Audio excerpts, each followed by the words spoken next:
장수대 다 다른 소리 가서 그래. 단자 되게 So those of you who 매망 전에 근데 live in 장수 Dharamsala permanently amongst the general 장 public, 로그스 시베리 딱사장 로그스 심 how many years has it been for you since you started learning this debate? It's been 3 years, and it's quite good. 93.5 English, 93.5. So how many hours do you study in a week?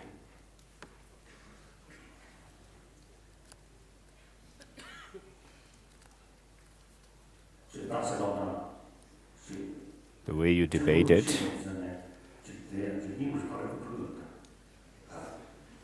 so when you actually start knowing how to debate quite well, then you find more interest in debating. You become more hot when you debate.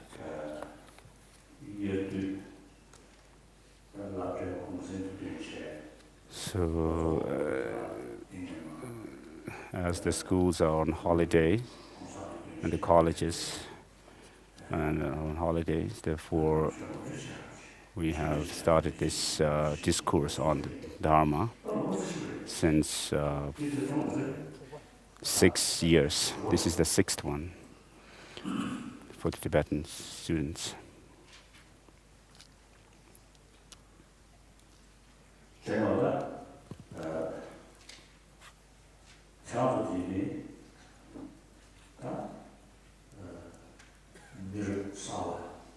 So you are the new generation, youth,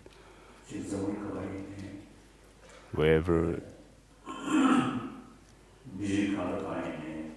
whichever part of the world we are in, everywhere, wherever people are more educated, it's quite clear that there is more advancement, material advancements. So regarding us, Tibetans, when we came into exile as refugees, we started taking initiative in starting schools for Tibetan children, to educate our children.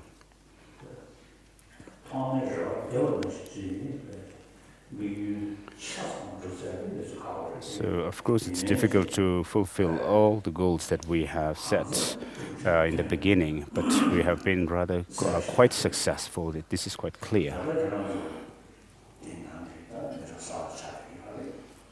So you are the new generation, so the school children.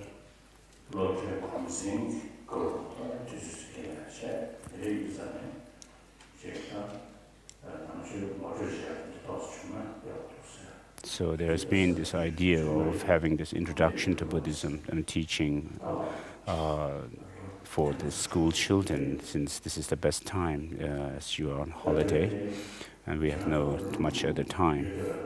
So amongst the students here today, how many of you have not been here before? Please raise your hands. Those of you who are new, it's the first time for you to come here, please raise your hands.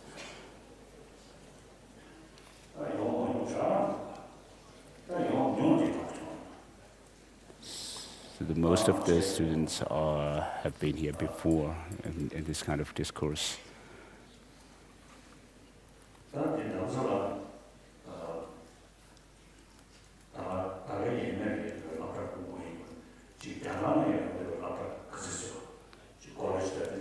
So how many college students are here, and how many students also?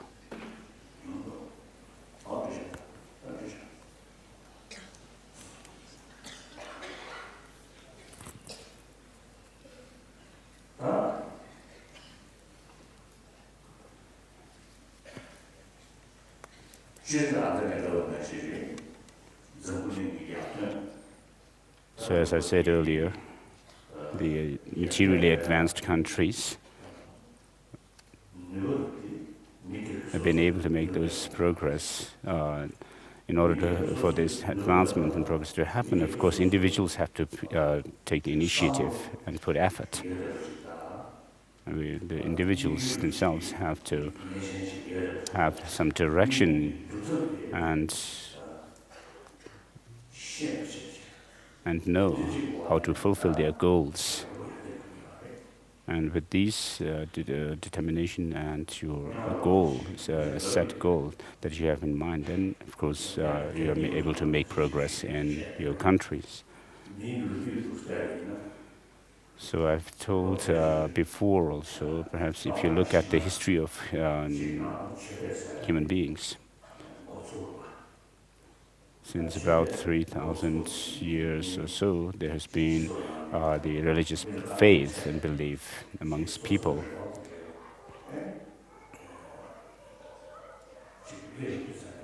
So when people put some hope, have some hope, then they have started putting their faith in some kind of a deity or a spirit or something.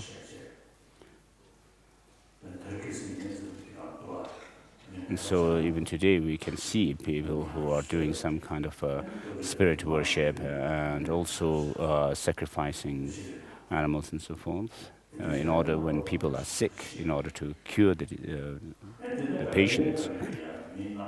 So there has been such practice.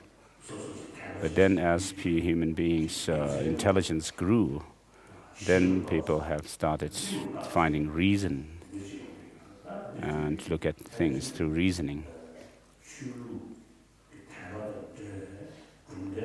And therefore the religious traditions with some philosophical background. It seems that about 4,000 years ago, in Egypt, this kind of religious belief system developed. I don't know exactly, but in India, we can say for sure that before the Buddha came into to India, there have been these different religious traditions and philosophical systems in India.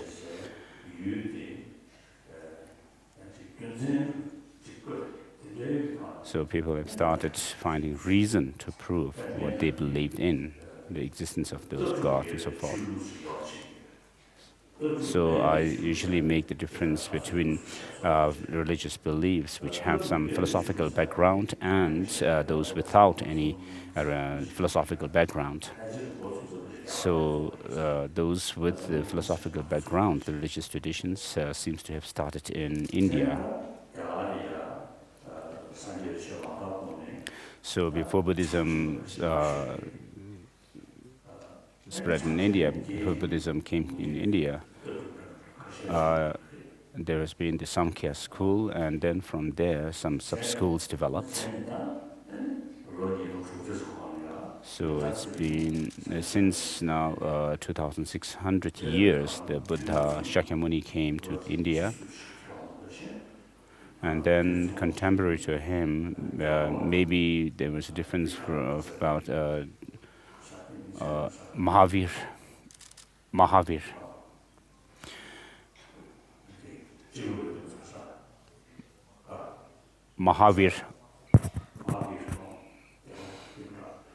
So the Jain founder of Jainism also lived around the time of the Buddha.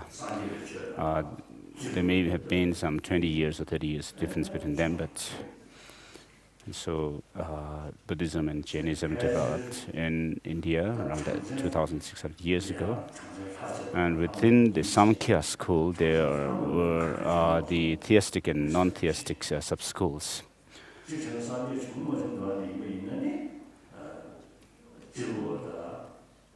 So I'm not sure when the non-theistic Samkhya school developed. If it may be that they developed around the time of the Buddha. So these three, the Buddhism, Jainism, and the non-theistic theistic Samkhya school, do not believe in a creator God. Other than this, the other religious traditions do believe in a creator God.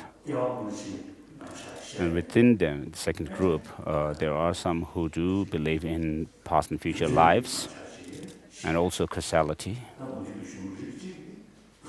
So non-Buddhist Hindu schools, some say that the universe was created by Brahma, but then there is also the working of karma created by beings. So they believe in the law of causality on the one hand, but then the main thrust of their philosophical background or understanding is that the universe is created by Brahma.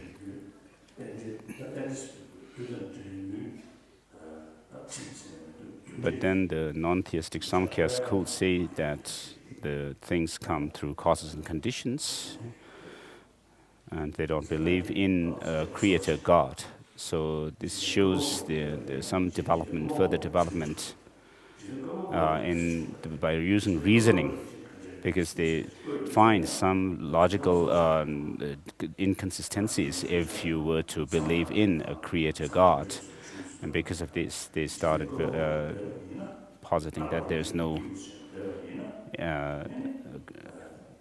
are logical fallacies, as it is mentioned in Dharmakirti's Pramanavartika. So an eternal creator God, if you were to believe in such a thing, then there are a lot of logical fallacies that are mentioned in the Pramanavartika.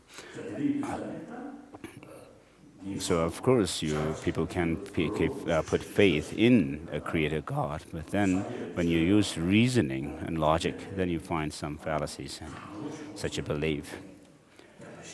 And therefore, in Buddhism, there is no belief in a creator God. But the Buddha, when he began giving his teachings to people, he started with the Four Noble Truths, so which are based on the understanding that we have happiness and suffering, and which come from causes and conditions. And therefore, the Buddha's teaching is, the essence of the Buddha's teaching is that of dependent origination. So dependent origination in terms of causality is one thing. And so this is what the Buddha has taught. And if you also use reasoning, there is no beginning to the past and future lives, beginning and end to life. And then also the fact that the mind has a nature such that our disturbing emotions can be overcome. So since time beginningless, this has been the case, that the delusions that are in our minds can be overcome, and they can be overcome through by applying the antidotes to the delusions. And therefore, the Buddha was somebody who was able to teach dependent origination from his own experience and insight, and without relying on depending on other teachers to teach the dependent origination, and had the pinnacle of experience of the dependent originations. So since the Buddha gave his first sermon, the first sermon of Noble Truths, Four Noble Truths, until today, it has been over 2,550 years. So from amongst all the religious traditions with philosophical background, the teaching of the Buddha is as a Buddhist, I can say, I'm not saying that the Buddhism is the best religious tradition, but if you were to check without bias, you can tell that the Buddhism teaching of the Buddha has the deepest philosophical understanding, philosophical system. When the Buddha began giving teachings, he opened the minds of the disciples and be open to the truth and not restrict them. and asked the disciples to check his teachings by using their intelligence. So this is really great. So if the Buddha had said that whatever I teach you, you must believe in them, perhaps there won't have been so many great masters. Buddha said, has told his disciples that the monks and scholars should examine his teachings, and just as the gold is tested by rubbing, cutting, and burning. So he said that you should not believe in whatever I teach you. You shouldn't believe right away, but you have to use reasoning, experiment it, and use reasoning. And then when you find them to be standing to the test of reasoning and all this, experiments and all this, then you should believe in my teaching. And so this is something perhaps in some non-Buddhist schools, they do have such a way of approaching the teachings. So there are, of course, in the scriptures, when there is a challenge from somebody, then you have to confront it. And then when you don't have a challenge when you're not challenged by anybody, then you cannot make progress also, just as it is in the case of our health. When you meet with different obstacles to your health, then you show some, you use some antidote, or you try to overcome those obstacles by applying different means, remedies. So people who are born in highlands, like Plateau Tibet, and so we have certain genes and also have the physiological structures accordingly, being able to have no difficulty in breathing in highlands, high altitudes. So this physical change, physical nature has developed over years, and so it is similar to the trees. So where there is hot climate, then you have different and the tropical regions. You have some kind of trees that grow there. But then in colder regions, the trees are different. When I was in Israel, I saw some kind of a tree. So I was introduced to some tree which was said to have to retain its water in the roots, where there is not much rain. The roots keep the water. So when you have some challenge from somebody, you'll be able to face them, confront them. You have to confront them. And for example, in the case of logic and epistemological texts of Buddhism and non-Buddhist traditions, Hinduism and so forth, sometimes the non-Buddhist philosophers challenged the Buddhist logic and epistemology, and then the Buddhists had to defend them. And in this way,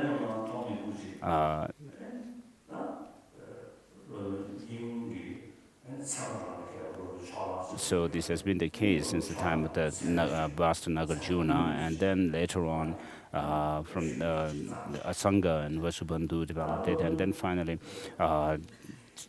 Dignaga also wrote text on logic and epistemology. So after his writings of the Compendium of Valid Cognition and so forth, then some non-Buddhists have actually made objections to Dignaga's system of logic. And to those challenges, criticisms, then the Buddhist scholars have, like Dharmakirti and so forth, have actually answered the criticisms, argued against the non-Buddhist scholars. And then those were again challenged by non-Buddhist scholars later on, who came after Dharmakirti and so forth. And then you can find later on that during the time of Shandarakshita, he also answered the non-Buddhist scholars. And so when there are new challenges, you find new logic and reasons to defend your own. So it seems that we should be actually grateful to the non-Buddhist traditions as well for making the Buddhist logic and epistemology to develop further and become more refined. So with regard to the logic and epistemology, Tibetan scholars have paid a lot of attention to it. In Chinese translation, the door of reasoning is said to be in Chinese translation, but the seven texts on logic and epistemology by Dhammakirti have not been. It seems they were not translated in Chinese before, but later it seems the people have translated it. So in the past they were not there. So amongst the Chinese scholars, there may not have been many scholars, many people who have written texts on logic and epistemology. In Tibet, for example, Saja Pandita Kunga Gelsen has written the Semariktir, the Treasury of Reasoning. And then after him, there have been Sakya masters who followed his tradition. Before the Gelug system evolved in Tibet, the Sakya scholars have written commentaries on epistemology and logical texts. So I don't remember the names, but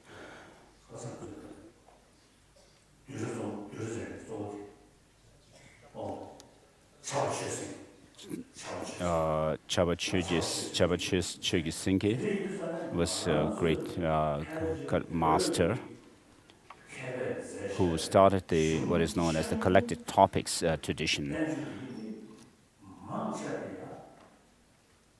So most of the Tibetan writings have these 3 points.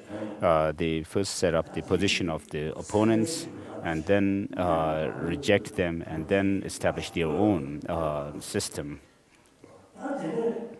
and try to do away with any arguments or criticisms to one's own position. So these show how to actually confront the challenges that one faces. So this kind of way of approaching the debate, like if you face this challenge, you have to answer this way. If you face that challenge, you have to face that challenge. You have to use this reasoning to challenge it, and so forth. Were clearly mentioned in the Tibetan texts. So the Tibetan scholars paid great attention to logic and epistemology, and even in one's own writings, the Tibetan scholars have actually used logic and epistemology, logic and reasoning, to establish one's own position.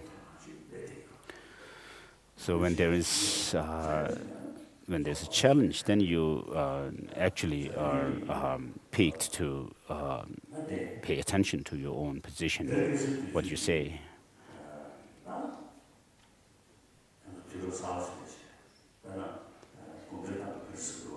So we are in a new era now. In the 50s and 60s, the communist Chinese have said that the Tibetans are rather ignorant. In Austria, during my last visit in Austria, there were a few Chinese old men and women who have come to on the street to raise slogans against me. But then, when they were asked,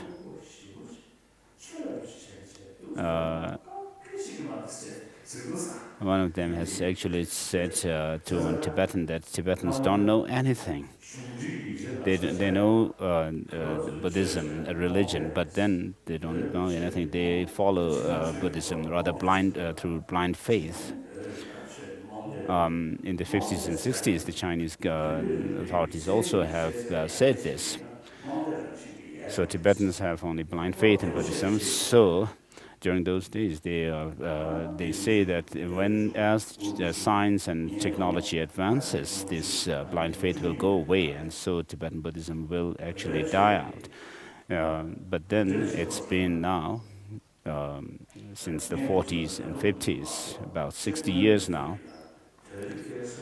So now if you look at Tibetan Buddhism today, of course it's not so nice if I say this, but then even scientists, the top scholars and scientists,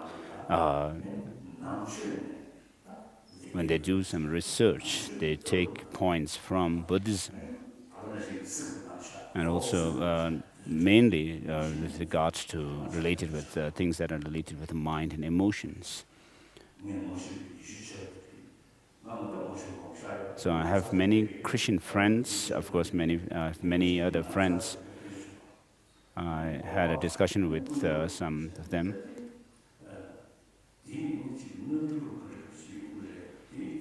What are the expressions of the God? How did God actually create the universe? So when I asked this, how God created this universe and so forth,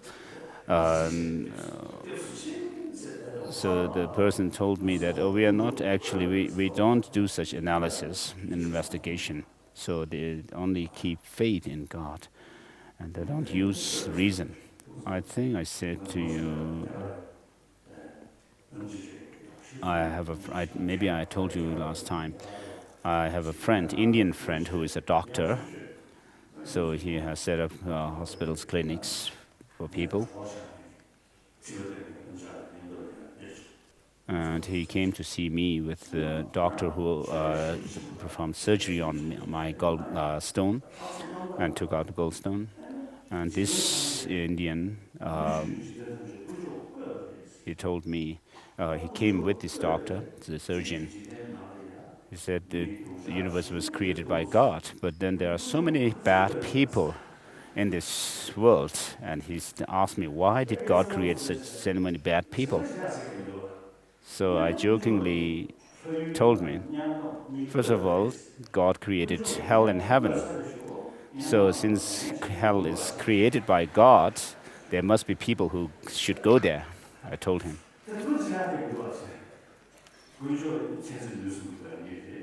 So this is, there's nothing more I could say.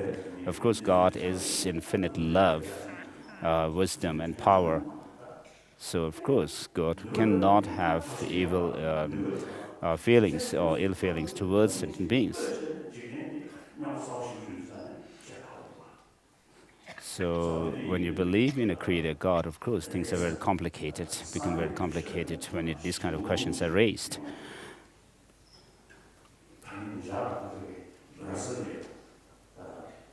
So there are more and more newfound interest in Buddhism everywhere in the world. So recently, when I was in Australia, just before my breakfast, I went out of my room and to the roof.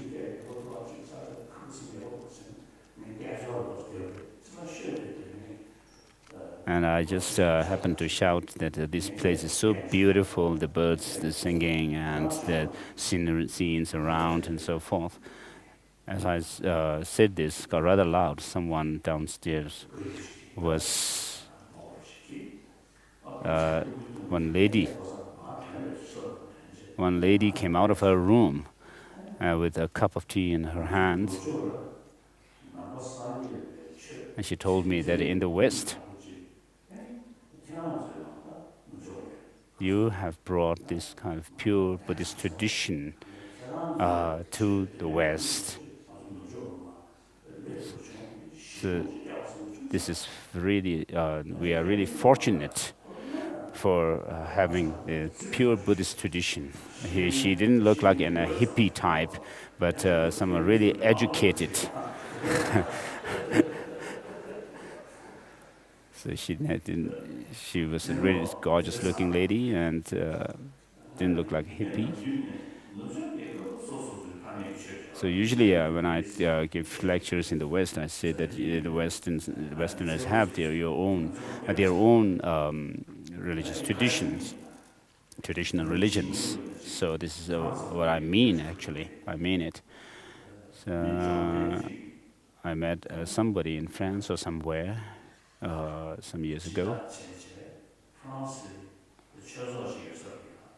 A wealthy person told me that he wanted to build a meditation center.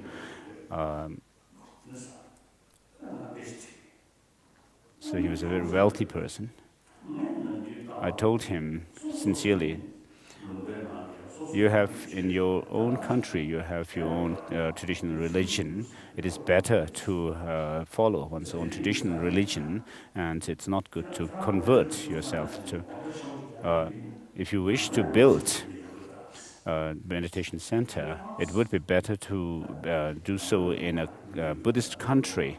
So this France is not a traditionally Buddhist country, and I don't think it's a good idea.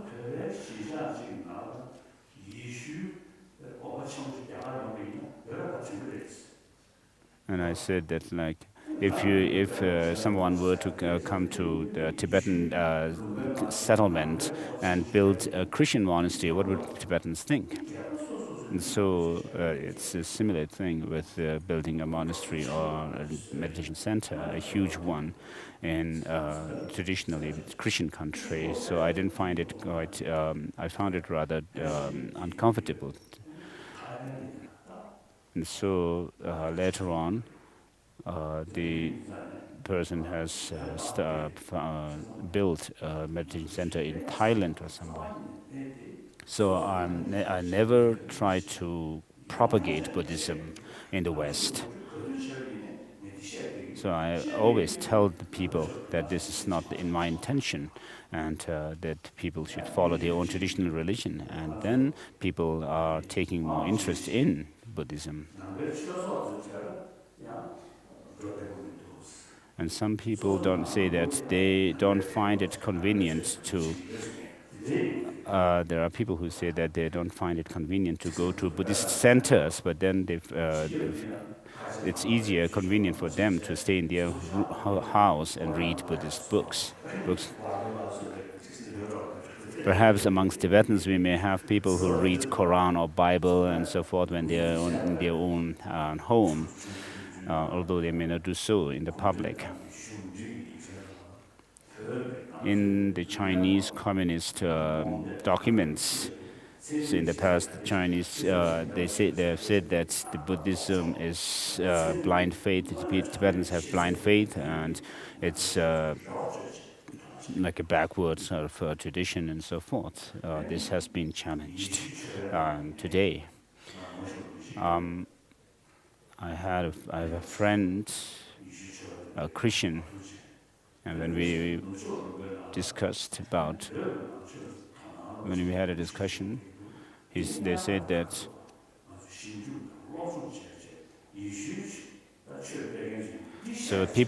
they said that people are taking lots of people are taking interest in Buddhism, Tibetan Buddhism, and what is the cause for that? And so there has been some discussions among the Christians themselves to find the cause for people to taking interest and paying attention to Buddhism, so that they could also use the same kind of technique to recruit people to their own religions. So the Chinese, without knowing the in-depth Buddhism, so amongst the 6 million Tibetans, how many of us really sincerely practice Buddhism through understanding it? Of course, most of the elderly people may be following Buddhism out of blind faith. It's not the faith itself, the tradition itself, but the people who follow it. So there's a story in one region of Tibet. There was an oracle deity, And at one time, the oracle deity said that if you don't behave well, the people, I will actually, I will cast spell on you. And the oracle had said that when you wear your boots, don't you itch where you tie your lace, and that is my spell on you. That's quite silly, isn't it?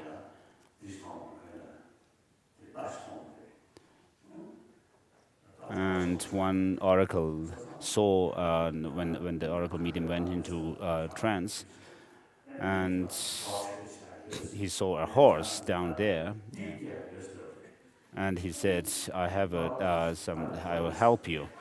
And the deities, the oracle said that your horse will have a baby, a pony, and then the house master, the father of the house, said that it's actually a male horse. And then the oracle actually said, even if it's a male horse, it will give birth to a baby. So how silly. So in Tibetan society, we have lots of talk, like when somebody becomes sick, some lamas and so forth say, oh, this is because of such and such negative influence and so forth. And then they recommend this and that kind of prayers. So they don't talk about doing prayers can lead you to liberation, enlightenment, and so forth, but it'll help to overcome your sickness and the obstacles and negative influences and so forth. This shows the lack of understanding of the Dharma. I tell the Chinese, Koreans, Vietnamese, and so in other words, all the other Buddhist people, we have to become a 21st century Buddhist. What that means is we have to understand what Buddhism actually teaches and then follow the teaching. We should not say that we are Buddhist because our forefathers or forebears, such as our grandfathers and mothers, are Buddhists and parents are Buddhists and so forth. So it's very important, I always emphasize, to study Buddhism and understand it. In the beginning, when we started the Tibetan schools in India, in exile, we have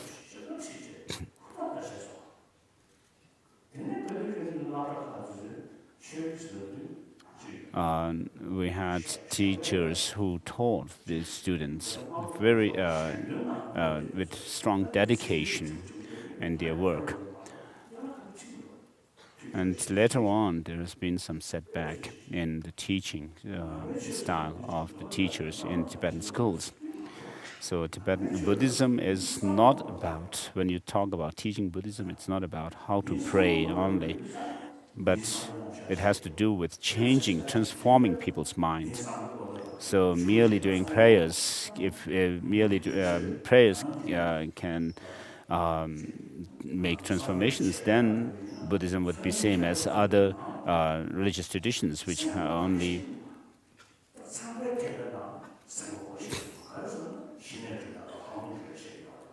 So in the religious traditions which believe in created God, and some of them, they don't teach about the workings of mind, the function of mind that much. But when it comes to the Brahma, the vehicle, then there is the tradition of Vipassana and Shamatha, the insight and calm, tranquil abiding meditations. So when you only base your religion on faith alone, you don't have to talk much about the system of mind, the workings of the mind. So Buddhism is about changing the mind, transforming our mind. So it cannot be done through surgery or by giving injection and or doing exercises, but then you have to use your own mind to overcome the distorted notions and develop the right views, the right understanding. So the transformation has to come through the mind, by using our mind. When we talk about liberation and omniscience, this has to do with our mind. Liberation and enlightenment have to come based on the mind. And so the mind has to be used to transform the mind. So this is what Buddhism teaches. I never say that Buddhism is the best religion. Never. So it is like saying one medicine is this is the best medicine, because when you have to talk about some medicine being the best or not, you have to talk about which medicine actually works best, most effectively for the patients. So without relating to a patient or sickness, you can't say that this medicine is the best. And so according to the predispositions, mental dispositions of the different followers of different religions, then you have to say this religion is best for this kind of person, and that religion is the best for that kind of person. So you can't talk about the best religion without relating to the followers or people.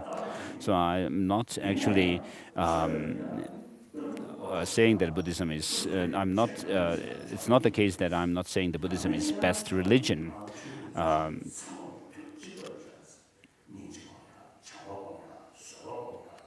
So all the religious traditions have the practice of love, compassion, tolerance, self-discipline, non-violence, and so forth.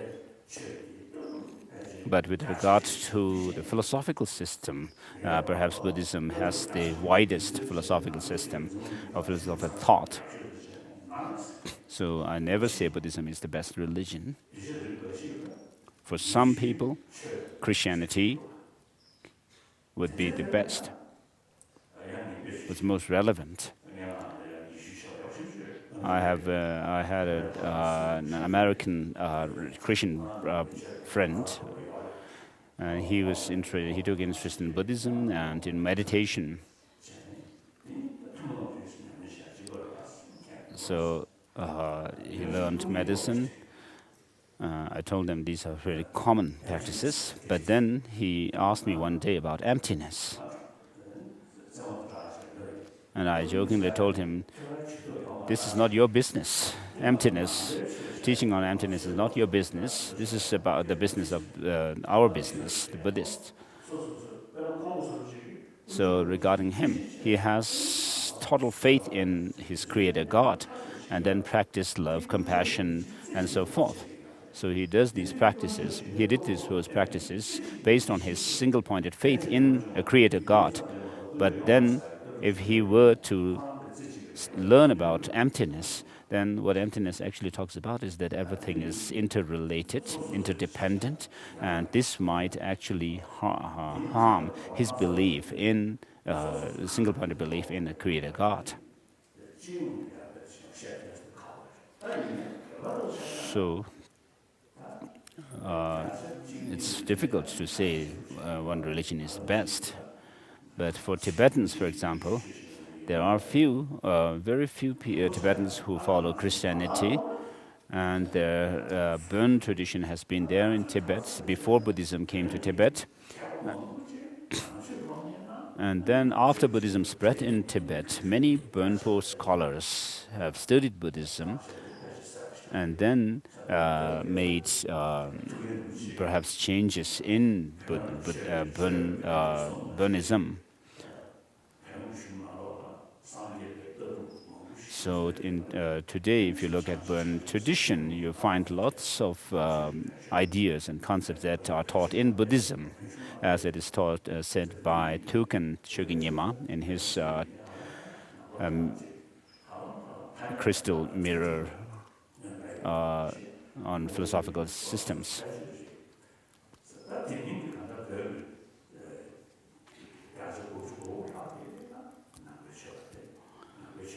And so 99%, more than 99% of Tibetans are followers of Buddhism. So Buddhism is our culture. In the West, they have the Judeo-Christian culture. So in the West, their culture is very strongly related, connected with Judeo-Christian traditions, and with regard to Tibet, our culture is much related or connected with Buddhism. So of course there are people who criticize Buddhism today. But what Buddhism teaches, what Buddhism is about, should be first studied, understood by studying them, as it was done in India in the ancient times.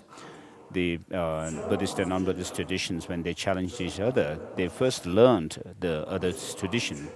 And then, after understanding the position of the other, then they started criticizing them, arguing against them. So if you want to argue against somebody, you have to know what the other tradition teach.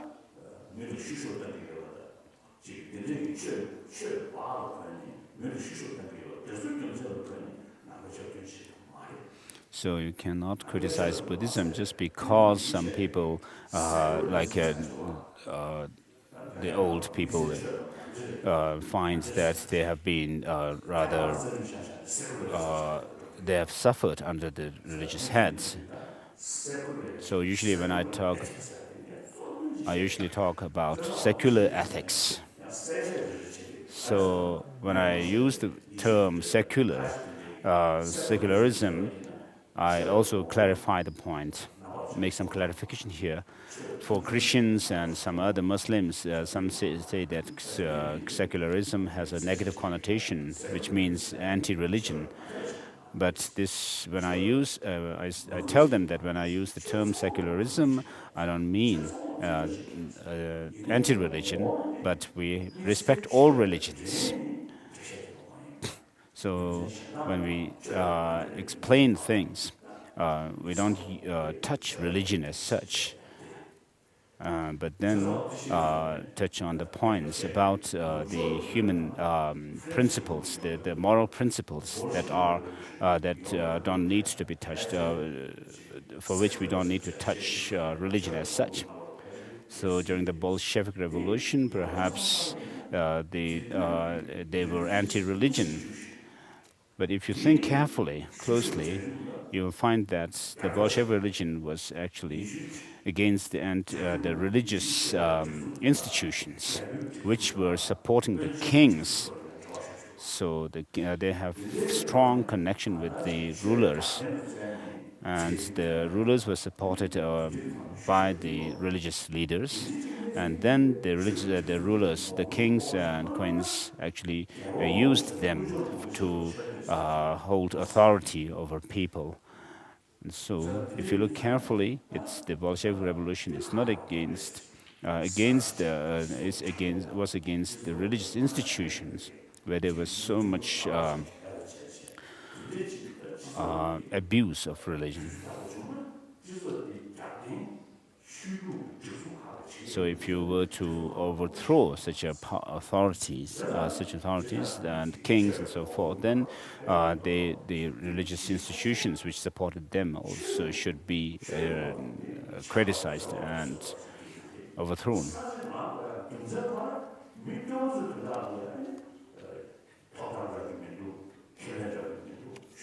So the Bolshevik religion was about helping the poor people, the poor and needy ones who were oppressed by the leaders. So it shows there's the practice of compassion and love in there. So who will actually criticize or be against the practice of love and compassion?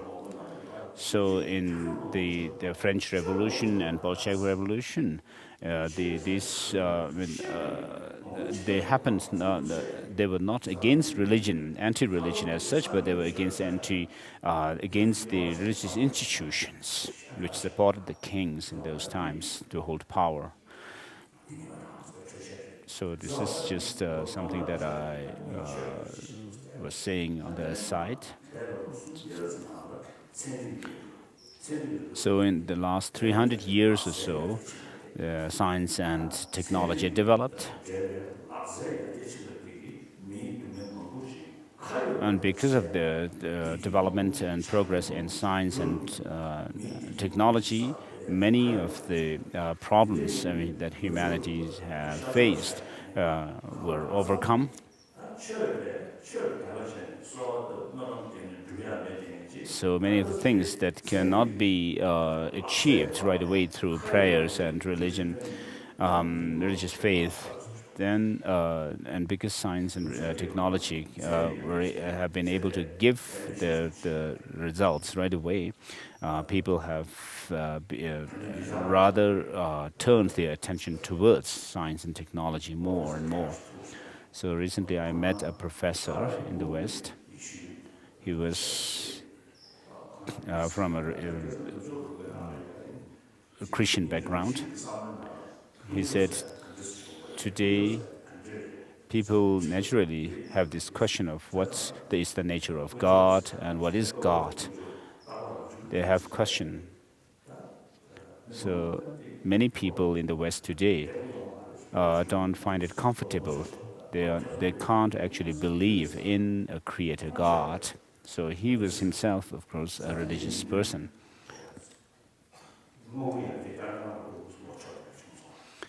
So people's attention were turned towards material development. But then, since towards the end of the 20th century, we can see that there are people who are really wealthy. Of course, in our religion, we talk about the Vaishnavana being really wealthy deity. So in the West, there are people who are really wealthy, but then they have no peace of mind.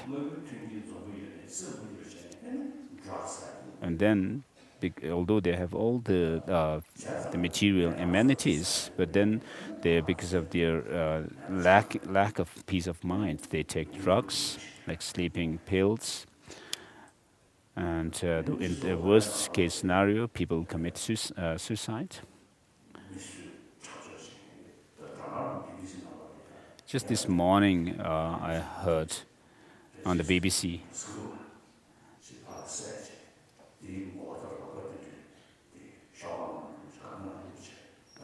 about some people killing others and then chopping off their head and hands and sending them as parcels.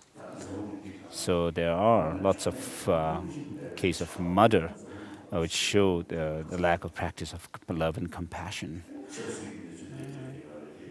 Of course, this may be related with political issues. In Syria, for example, look at the situation today, how serious it is, how sad. In the past, when I was in Tibet, when we heard that somebody has been killed, it was considered as something unbelievable. But then today, it's like, even if thousands and 10,000s of people were killed, we don't feel so shocked. So the human life is not. It seems that people don't value human life. So the lack of compassion.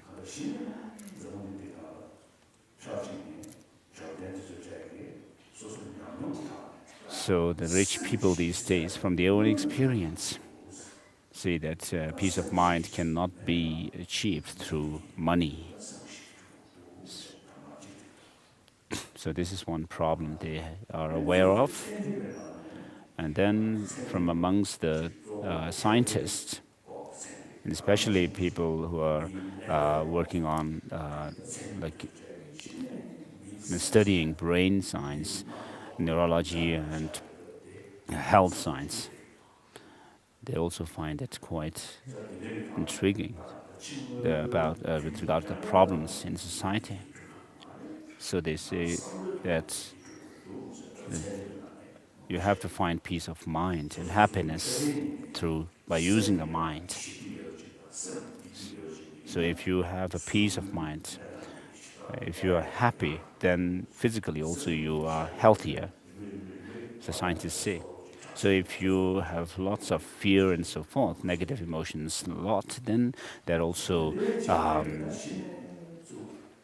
harms our physical health.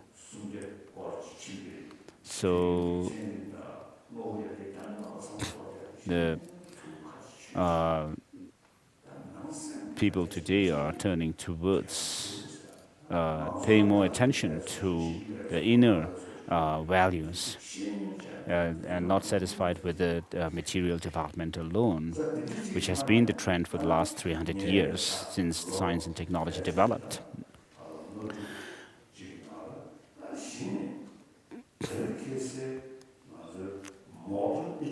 So in the last 5 or 6 years, people have been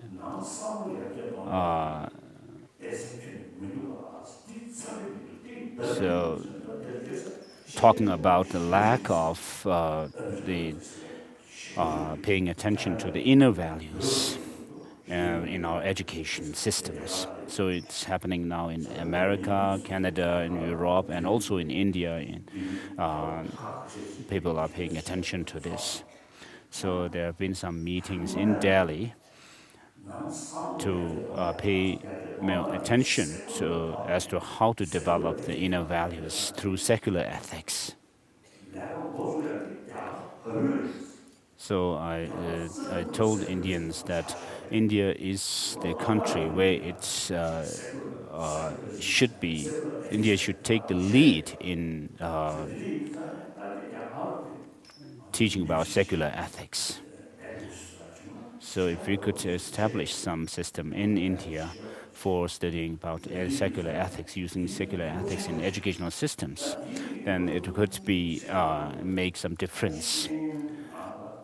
And when in modern education you can make some difference through secular ethics, people have said that this should be included in modern education system.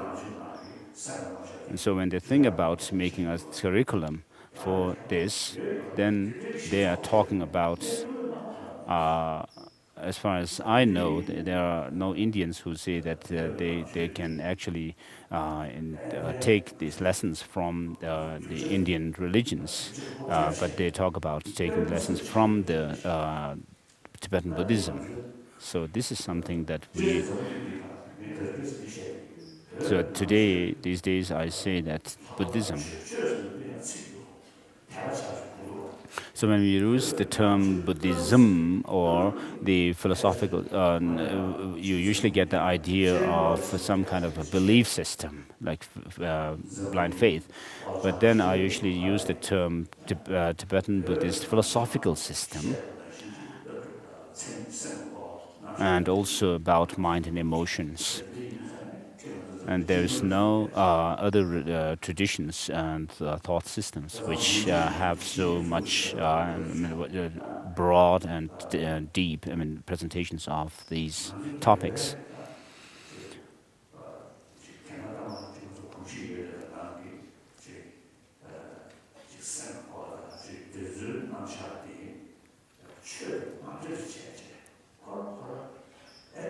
So I also say that we have to make an academic, the study of mind, science, and philosophical thoughts as an academic subject and not as a religious subject.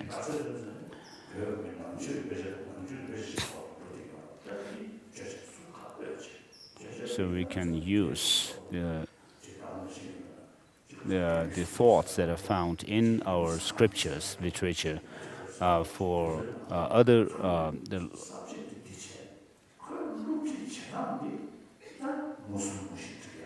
we can also use the logic, where we can talk about the alternatives between different things, the relationship, like three-part relationship or four-part relationship, and so forth. In other subjects like science, medicine, and so forth. In Amdo, there has been some system of teaching in schools using Tibetan Buddhist logic. And after the students from that school in Amdo graduated from the school and went to China proper to study, to do higher studies. And then the universities, the professors there in China have noticed something different in the Tibetan students who came from that school in Amdo. And the professors have come to the school in Amdo and asked how the teachers actually taught the students. So they have said that the students who come from your school are rather different from other students, the way they are able to study the different subjects and so forth. And so the Chinese professors have done some research in the Tibetan school. And I also met in a discussion with scientists. I met a very famous scientist. And during the question and answer sessions, this scientist asked me, the Tibetan students, when the Tibetan students using logic and epistemology, reasoning in their studies is something which is unique, he said. Can this not be extended to other subjects? The way you study the subjects in the monasteries, can it not be extended to other subjects? And I said, this is possible, of course. So the presentation of, when we do make presentation of the different subjects that are taught, we find in our literature, without talking about religion, we may be able to use logic. On the one hand, we can use the science, and then we can also use logic and reasoning. So if we can combine these two, the Tibetan students can learn the different subjects better. So it can become a new way of educating. So I have actually expressed this opinion during a Tibetan meeting of the Department of Education of the Central Tibetan Administration. So we have an opportunity now, it seems. So people are actually looking at us with some hope. So this treasure that we have with us Tibetans, we don't have to rely on other countries, other languages, but we can study them in our own language. So in Vienna, I had some meeting with some scientists, and one of the scientists explained about the non-Buddhist traditions like Sankhya school and so forth. And then another scholar talked about, explained or gave his presentation on the Muddha Madhyamaka Karika by Nagarjuna. And then they asked me what I have to say. And then during my turn, I said, of course, I said, this is a very complicated subject that we are talking about.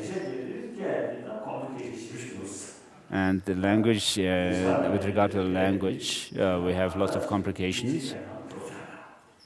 And what is said in Sanskrit cannot be expressed precisely in English. Many scholars say this.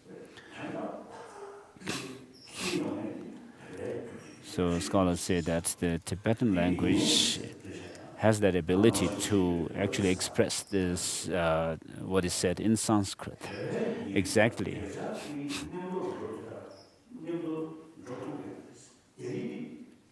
And one scholar told me that the Chinese is slightly different from Sanskrit, but Tibetan language has been on par with Sanskrit.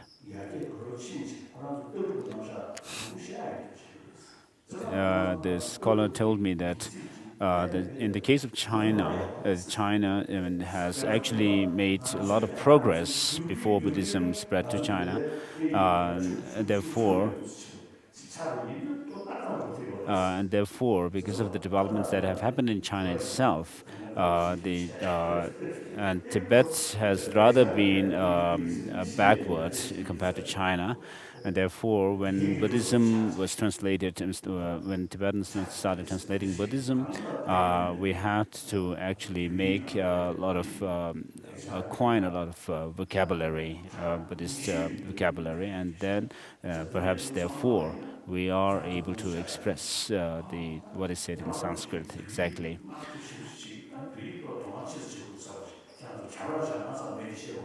So I'm saying this to the students, you students, so that you may find some inspiration to pay more attention in learning your own language better.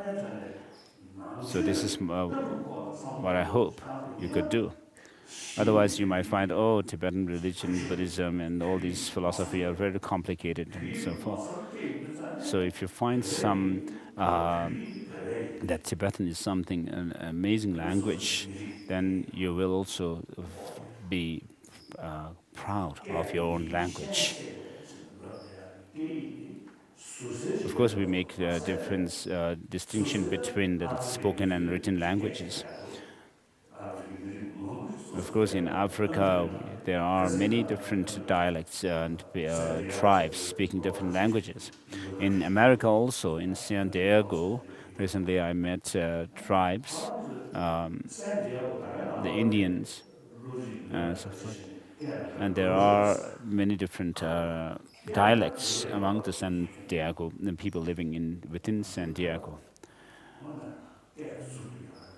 So we have our own unique language and our own script, written language, and which is really great. And therefore, you should feel proud of. In order to become proud of our own people, if you pay attention to Tibetan language, know the uniqueness of our own language, it will make a difference. So this is an introduction to the Tibetan kids about our own people and language. So when we talk about Dharma, religion,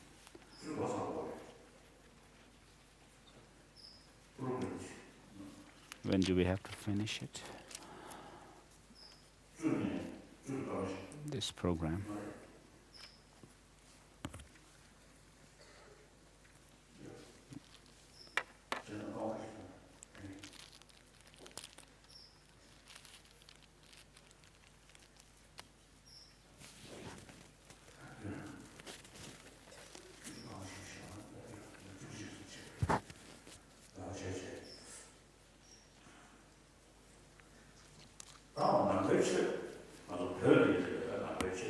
So Tibetan Buddhism,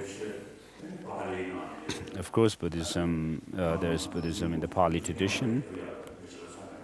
So maybe I already talked about it before. Then Buddhism in the Sanskrit tradition.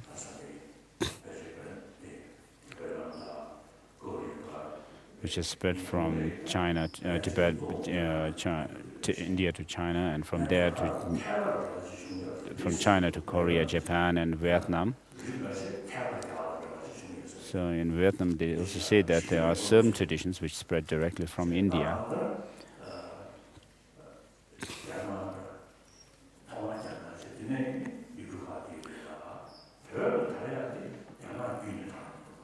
So Buddhism in Tibet did not spread from China as such. The Tibetan Dharma emperors were people, it seems, who actually try to find facts from the truth.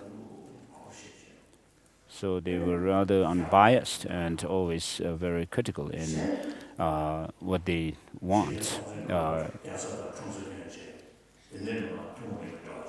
So of course, Songtsen Gampo married a Chinese princess, and with her, the Chinese emperor sent the Cho Shakyamuni, and then also Songtsen Gampo married a Nepalese princess.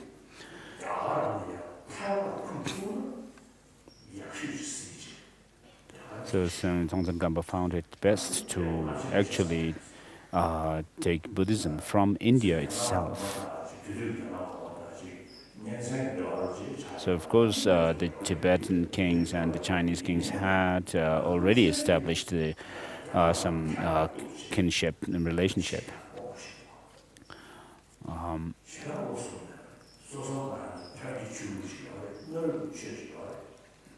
Of course, there was the Tibetans already had their own indigenous religion, but Songtsen Gampo was not satisfied with it, but researched where he could take Buddhism or some other religion. And then he found that it would be best to take Buddhism from India itself, and therefore he also looked for the authentic tradition. In those days, Nalanda University was the main institution where Buddhism was kept alive. So Songtsen Gampo didn't invite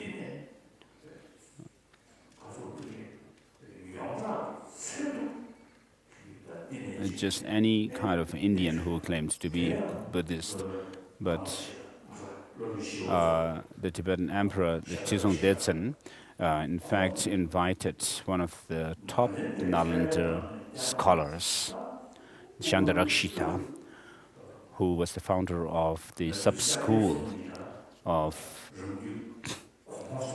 Savatantrika Madhyamaka tradition, which in the Sakya tradition they call it the upper or the higher Savatantrika Madhyamaka school.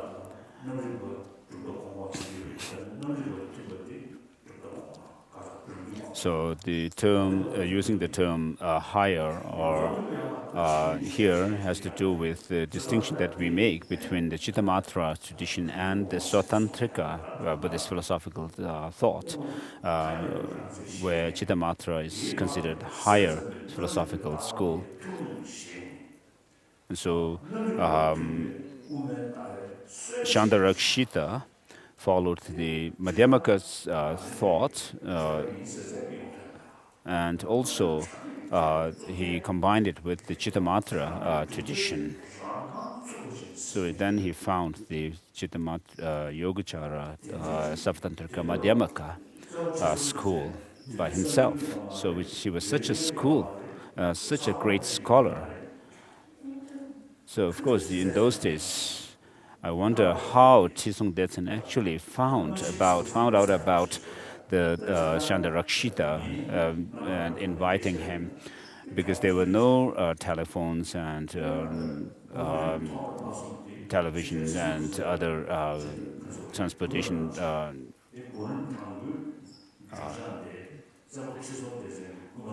things.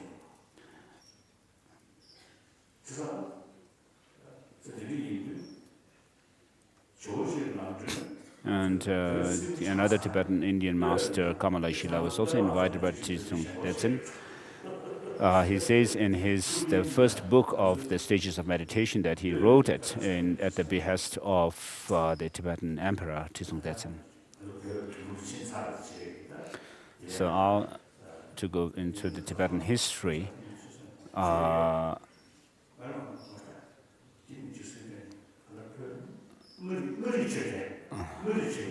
when Tibet was rather fragmented, one of the Tibetan chieftains in those times was called Ngari Chögyal. He requested Atisha. He was the one who invited Atisha to Tibet, and he requested Atisha to write a text, and Atisha wrote The Lamp for the Path to Enlightenment.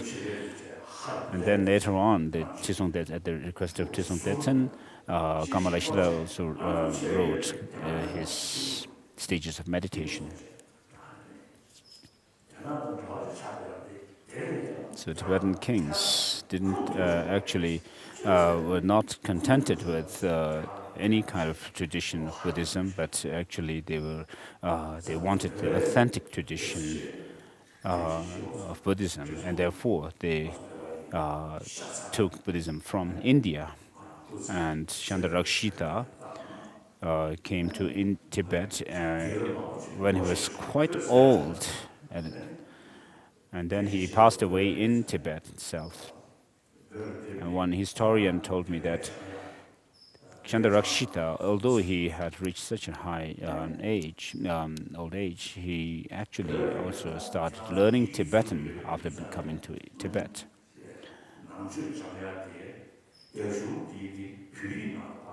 And he advised the Tibetans to study Buddhism, to actually study Buddhism through our own language, Tibetan. And he advised Tibetans to translate the scriptures from Sanskrit into Tibetan. So now, when we study Buddhism, we can study it through in our own language. The scripture comprising the Kanjur and Tenjur can be studied in our own language. And then at some point after those emperors, Tibet became rather fragmented. And each region has their own leaders, and lots of conflicts happen. There used to be a Tibetan who used to say that his region was rather independent. And today we are rather, Tibetans have now become one. This is thanks to the Chinese invasion and occupation of Tibet. So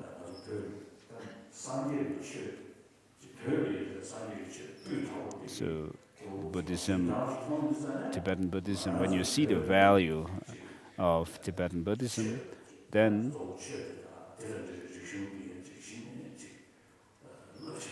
we can see how great our religion and the culture which is related to it.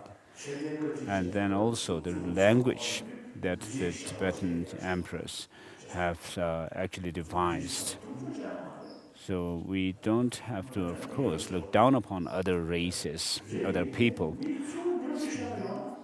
But when people try to take advantage of us, then we have to show our own greatness.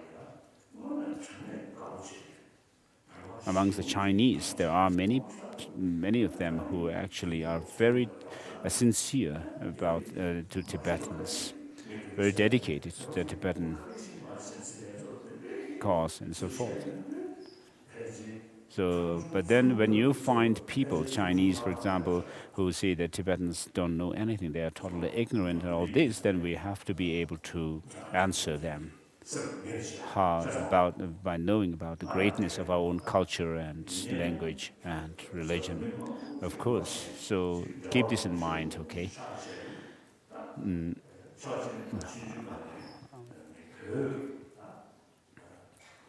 I have had lots of interaction with many different people, and since my childhood, I memorized many classical texts, Indian writings of the Indian masters, and I did my studies under the fear of a whip that my senior tutor, Yongzhen Ling Rinpoche, used to keep on his table, and so I pursued my studies under this kind of fear. But then when I was about 14 or 15, then I started actually taking serious interest in my studies and giving thought and reflecting on the teachings. And then meeting with people. When I meet with other people, because of the training that I had of using the logic and reasoning, and seemed also to have a very strong memory. Maybe I have received some blessing of Manjushri. I seem to have some kind of a retentive, unforgettable memory. When there's something that I hear and that's not really important thing, then I don't really mind keep that in mind. But when it's a really important thing, then I can actually keep that in mind. So I am now in my mid-70s. So this is an advice that as an old man, I'm giving to you, younger generation.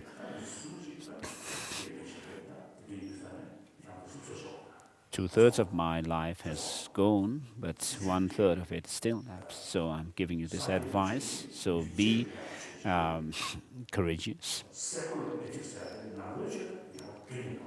The secular ethics is not contradictory to Buddhism. Buddhism is for everybody, and we will have problem if we only talk about one religion, one truth, one God. But in Buddhism, it's a universal teaching which touches on the human principles and the religion or the vehicles of the gods and humans, vehicles of the Brahma and so forth. And there is also the saying that so long as human mind is there, and concepts can never end. So you have to also Buddha himself respected other religions, other people, and he never imposed his religion on his followers and other people. So he respected others. So I'm not saying because of my attachment to Buddhism as such, but after having met with many different people from many different fields and religious traditions, I find it to be the most profound tradition that we have. And then this religion and this culture that we have can serve humanity. And with our Buddhist tradition and teachings on mind and emotions, we can actually contribute to the world, to humanity. So who can do this is you, the younger generation. So for the teaching that we're going to have, the discourse here, one text that I'm going to use is Nagarjuna's Drops for Nurturing Beings. So this text talks about the moral ethics, principles that we can practice as humans. And then the second text was written by Tsongkhapa.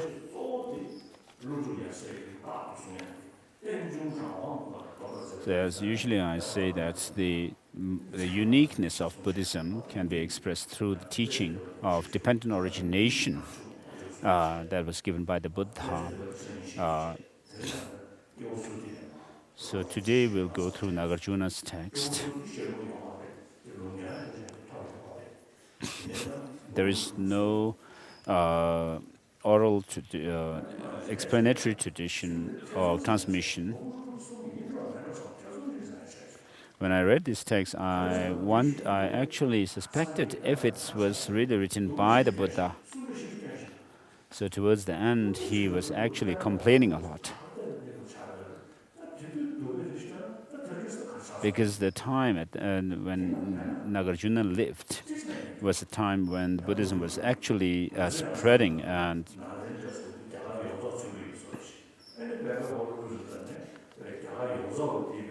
so perhaps this is because when we think about Nalanda, we were thinking about the whole of India being kind of influenced by Nalanda, and when we think about Buddhism,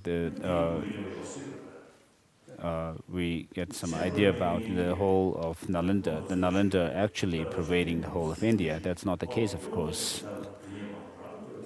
So, of course, Master Nagarjuna may have been in Nalanda, but then there were other places in India where Buddhism had also spread in those days. And because of that, there may have been some decline in other parts of India in Buddhism.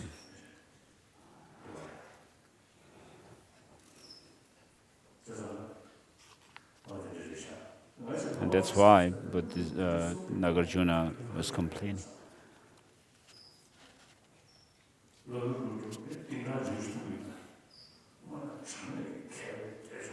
I find Nagarjuna really a great scholar and a logician. So when I find in this text some complaints, I was quite surprised.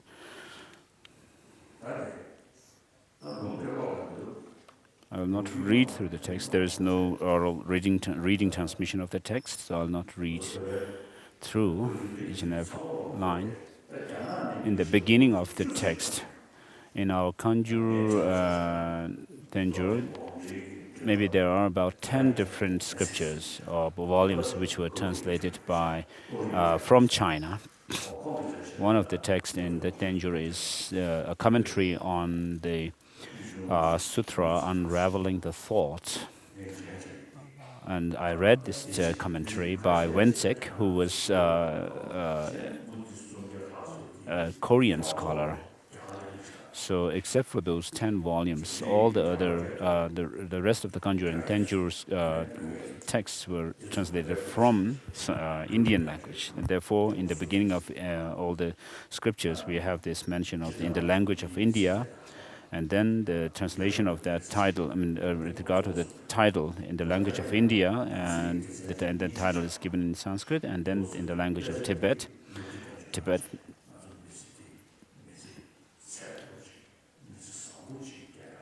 So this text is a text on the worldly wisdom, which shows that it is actually gives us instructions on how to live life based on moral principles. And in the text, there are references to different stories and fables. And in the latter part of the text, it's talking about how to live a life which will help you in the next lives. So in Tibetan tradition, we have the 10 practice of the 10 virtues, which are said to be the 10 virtuous actions, divine actions, and then there are 16 moral principles for human to live a good human life, good life as humans. So in the first verse, Nagarjuna is saying that I'm not a great poet as such.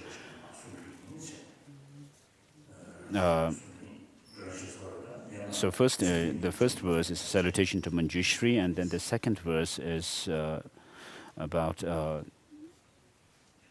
writing the text, composing the text. Although he says that he is not a great poet. But then in order to help beings, he will write this. There is a commentary to this text which is said to be ascribed to one of the disciples of Lama Tsongkhapa, Düzen Trapa Gyaltsen. He has made some, divided the text into four major outlines. So the first one is about in human society. This is what I usually also say. Whatever good or bad aim we have, whether it can be fulfilled or not,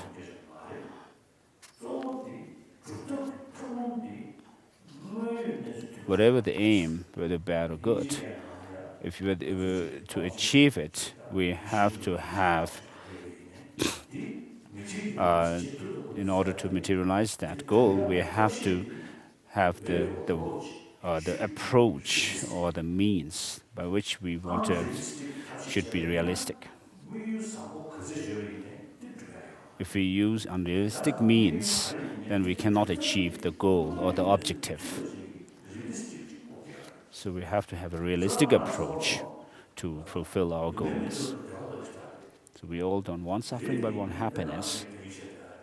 But then, if we look at, as I said before, materially developed countries, if you look at them, the people there also don't want suffering, but want happiness.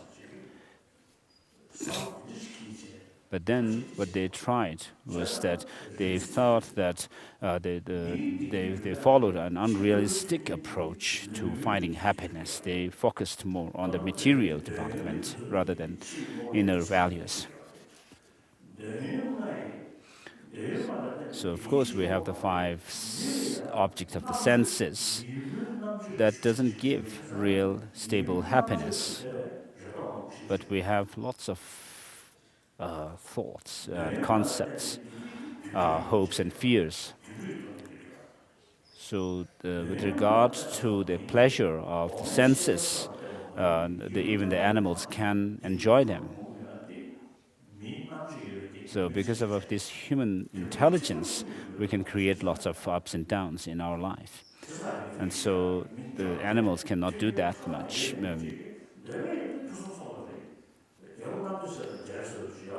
So people in the West are very rich, some of them. Even we can say that their wealth can even compare with Vaishravana, the deity, who seems to be very wealthy. So our happiness should not be confined to physical happiness alone, pleasure alone, but we have to also find happiness in mind. So therefore, we cannot rely only on material development and progress, and therefore we can find a realistic approach to find happiness by using our mind.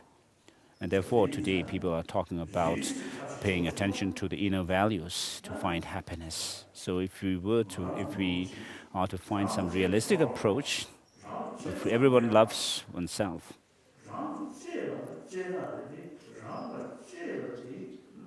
you are dear to yourself.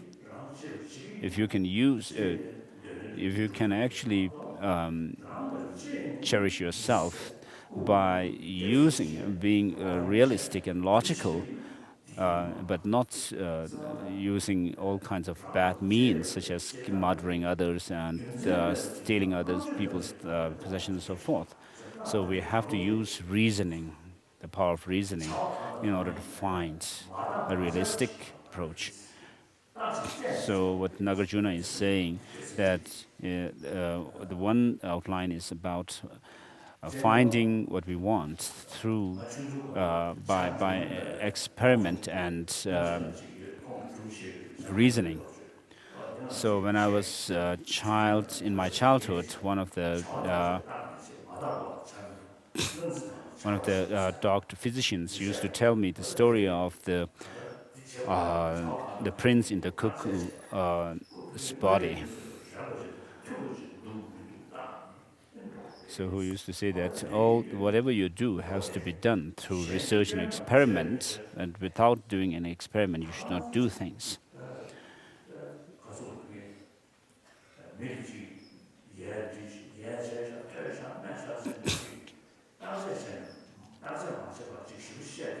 So verse number 3 says, do not talk about the faults of others, for whatever faults you see in others, you too have them equally.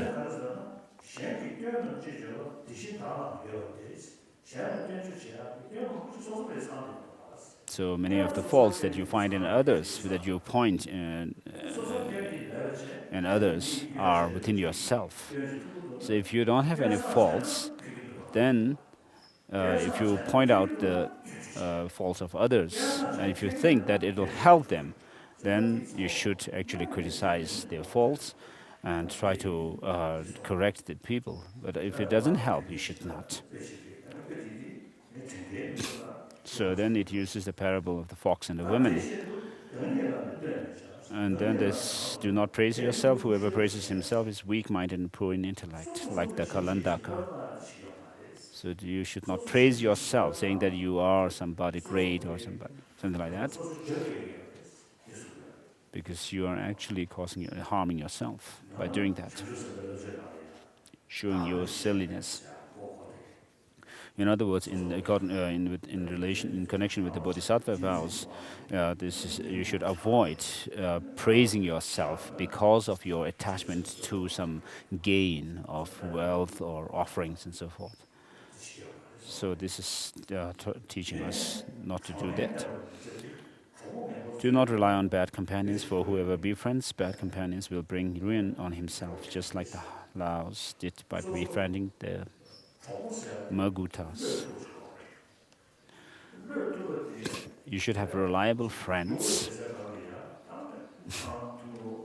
but reliable not in the sense that you someone who takes drugs and alcohol and all this. So, because you'll be ruined if you will be friends with such friends whom you may consider to be reliable. But you should be friends with people who are reliable in the sense that they can actually lead you upwards from goodness to goodness and build up all kinds of good qualities within oneself. So, friendship is dependent on trust. So, you have to be friends with others who are conducive to, who can actually help you to grow yourself in a good way. Do not share confidential matters with bad people. Here, bad people refers to evil people who actually shows moods, I mean, change to you, have all kinds of moods towards you, or moody when you talk something good about towards them, and they may be considered as childish. So, ill-natured people should not be befriended, and you should not be close to them. But if you find people who can listen to what you say and take heed of your advice, then you should be close to them. So just as when you befriend with people who are good, principled, then you will also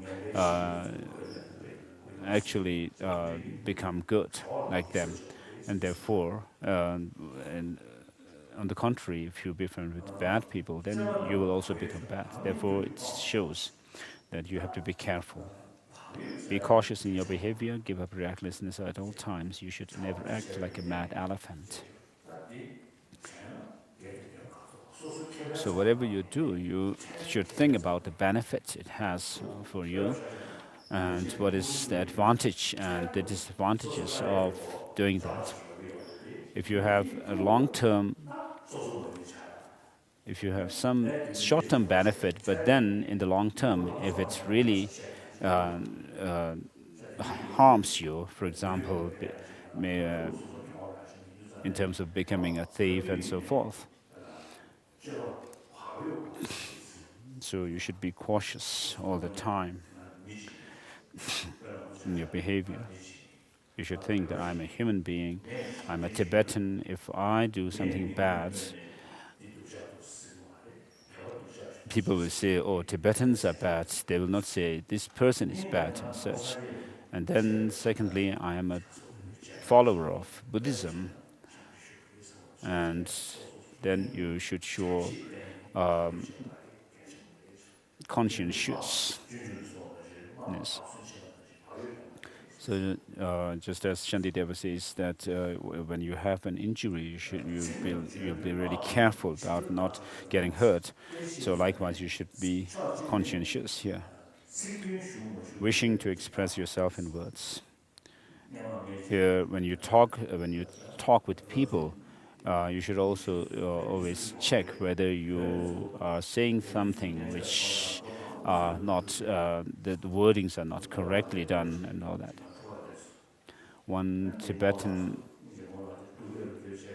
woman came to see me in the past from the western part of Tibet. She said to me, all of us were imprisoned. And when she said that, she was in front of me. So you can find a fault there in the expression, because the mullah, the old woman, was right in front of me when she said all of us were imprisoned. She was there, not imprisoned, not in prison.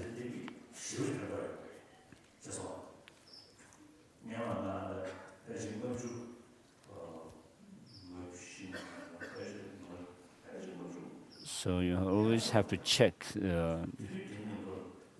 how you use words. In 1954-55, the relationship between China and Tibet was not so bad. I met one day, famine, and we were just conversing. And I asked him, what is a human being? And he had no answer.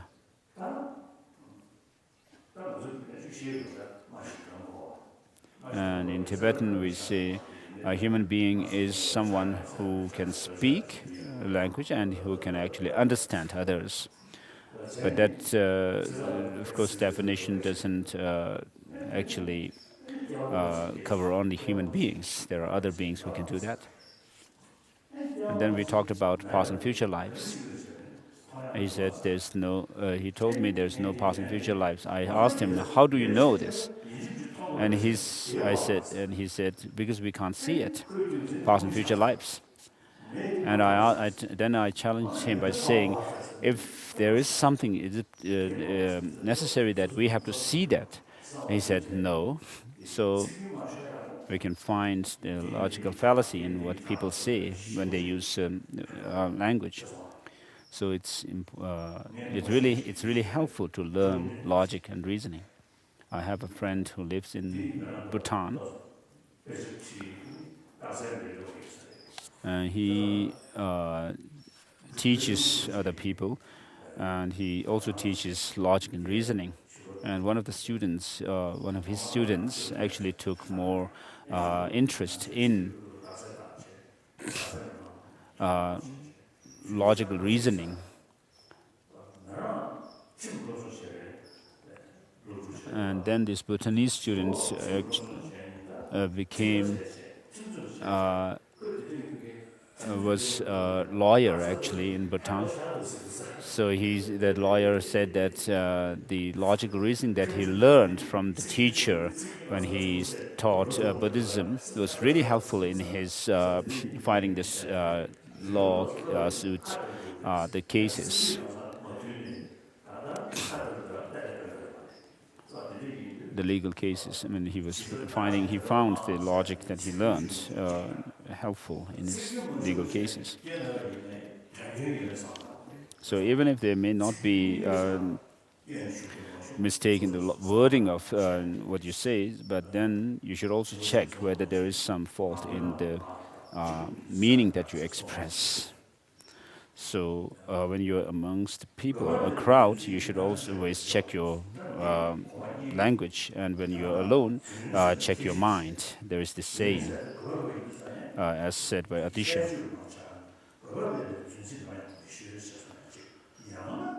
Speaking without checking yourself is likened to a madman's babbling. You should never utter lies that lack any purpose. So if there is a purpose, it's not about selfish motive, but then to help others. For example, in the Vinaya scripture, we find mention of some kind of incident where a monk sees a deer running away, and then after that, the monk meets with a hunter who asks the bhikshu, where did the deer go? And then the bhikshu is advised or prescribed to say that if he told the truth, then it would harm the life of the animal. So the bhikshu, when he was asked where the animal went, he said, I didn't see an animal running here. I just saw a bird flying in the sky. So this is a kind of a lie that is for the sake of saving the life of the deer. And so there is a great purpose in saving the life rather than telling the truth. So I thought maybe it could be applied here also. The lack of they do not help you but harm others, like the lies uttered by a parrot.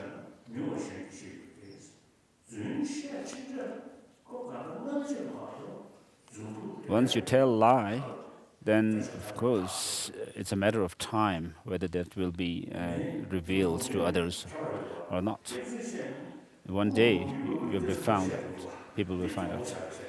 So the Chinese authorities keep telling lie, even though other people know that they are lying. They don't bother about it, telling lie.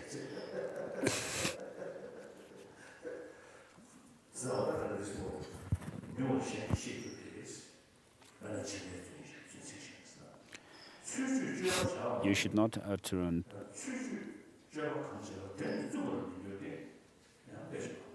Those who act dubiously, their hypocritical conduct will not be humble, just like the queen of Maya Brahman.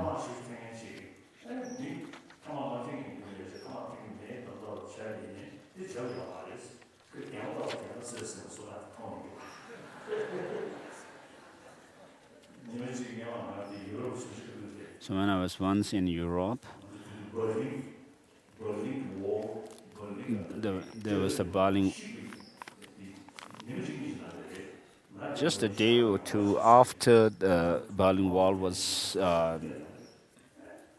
broken, I was rather afraid at that time. I mean, legally, the eastern part of Berlin was still East Germany. I was rather suspicious if some strange people who might come and invite and take me away, what would happen? I was afraid at the time. So when I reached the wall where the wall had been fallen, the hosts, had candles in their hands. So people tried to look for some matchsticks and matchboxes, and then one of the people there took out a lighter from his pocket. So that shows that he was smoking. And then in Spiti, in the monastery, key monastery in Spiti, when I once visited there, one day I just was chatting with the caretaker of the shrines, and he told me he was in Shigatse, Dashilhumbu Monastery. And then at that time, I just happened to ask him, which Chang was tastier, Shigatse, the Chang from Shigatse or in Piti? And this monk, the old monk, unaware, said that the Shigatse Chang was much tastier. So this showed that he actually drank Chang when he was in Shigatse, even though he was a monk.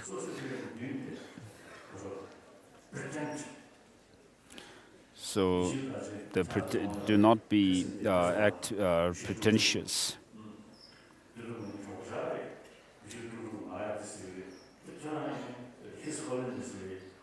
And Bishop Tutu, who came here last time, he used to say that you are His Holiness, therefore you have to act holy. So tulchu, or acting pretentiously, it's like even if you are not religious, you may act like a religious person. Or even if you may not be knowledgeable, you may act as if you are a knowledgeable person, a learned one.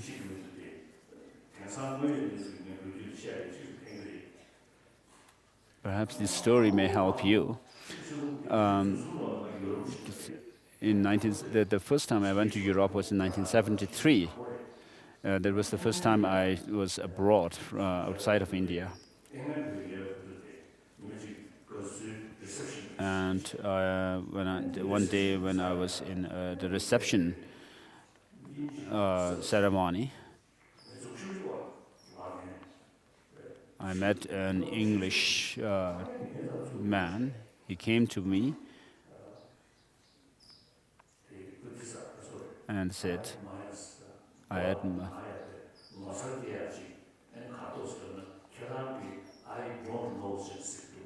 He said to me that one thing that I admire about you is, you say, I don't know. He was quite amazed with it. So what this shows is that their own people, the leaders and so forth, don't used to say, even though they don't know something, they don't used to say they don't know.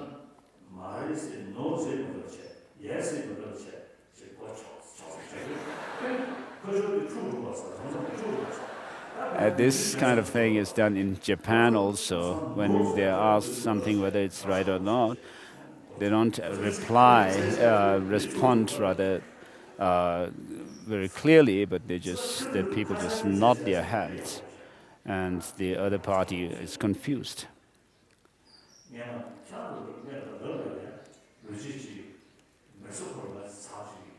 When I was in Mexico one time during our interreligious faith, it was a long time ago.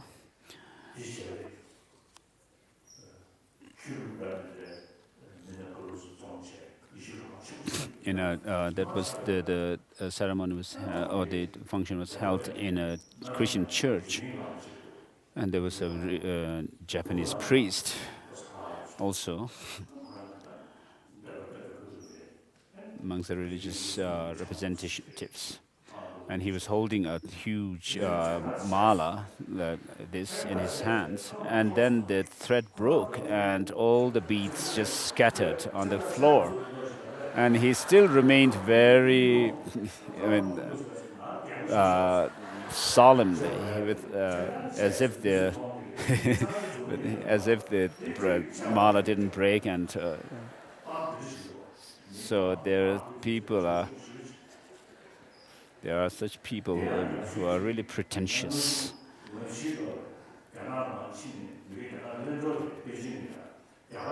And then when I was in 1954 in Beijing, the Indian ambassador came to see me, and Turing was there, who could actually have translated from English into Tibetan, between Tibetan and English. But the Chinese said he cannot translate. But the translation has to go through Chinese interpreter. So the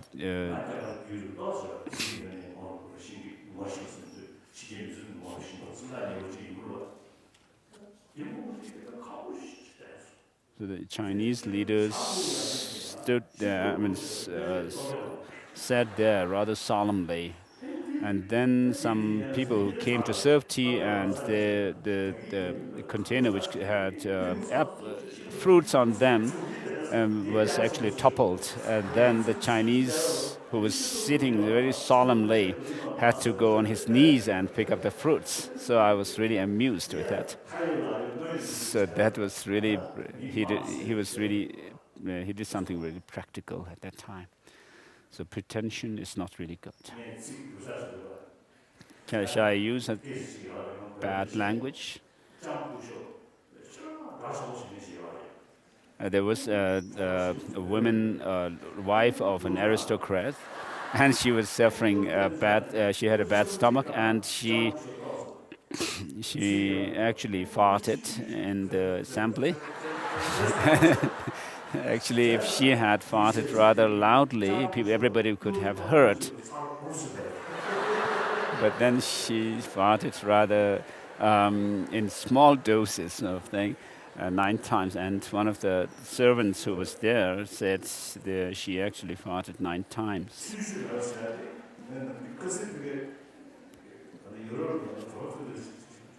In one go, she farted 9 times.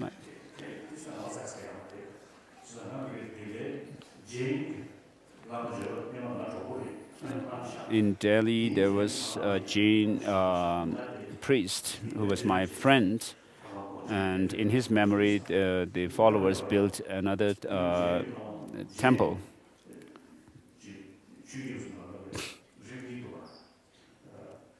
In Jainism, there are 2 different followers. One who do not wear any clothes, who are naked, and the others who cover their lower part of the body. So, in one interreligious faith group meeting, there was this one Jain master who was completely naked. He had no concern about this life, and he was just being very sincere about his own religion. So he was completely naked. So luckily, he had a rather he had a rather very thick legs, and therefore I didn't have an audience. I didn't see his private. He's always saying I touched his.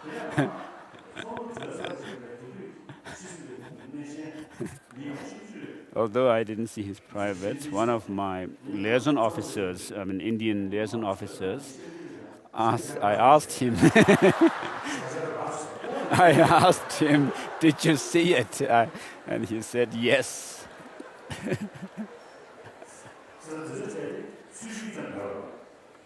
So there was no pretension there at all.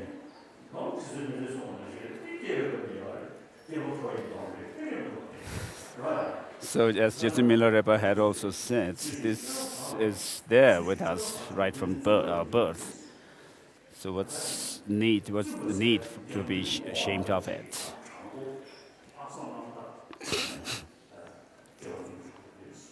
So you have to be really sincere. Do not listen to the words of bad friends. For if you do listen to them, you won't fulfill your goal, but be deceived.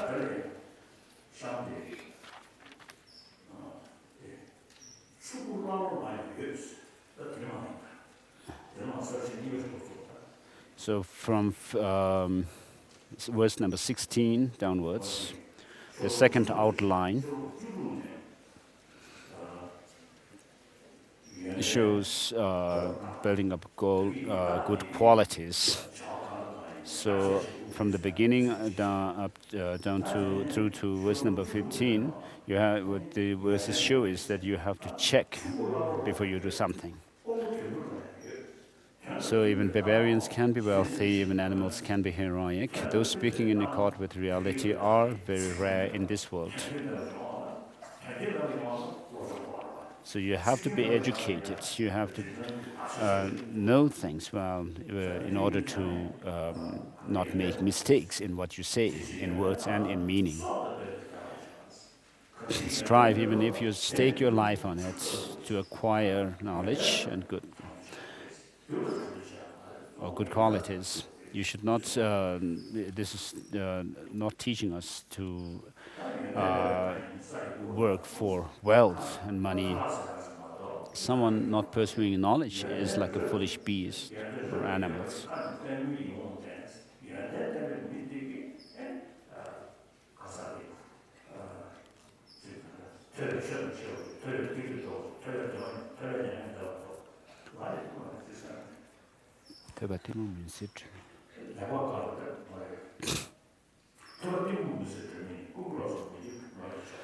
So these verses from Dhammapada show that learning, if you become learned, it cannot be, your knowledge cannot be stolen away by thieves, and your knowledge dispels the darkness of ignorance within yourself.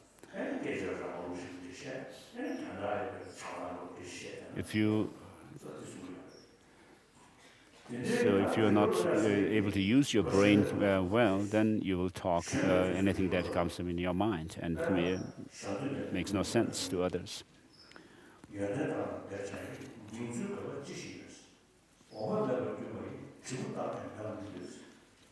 Without knowledge, an empty mouth.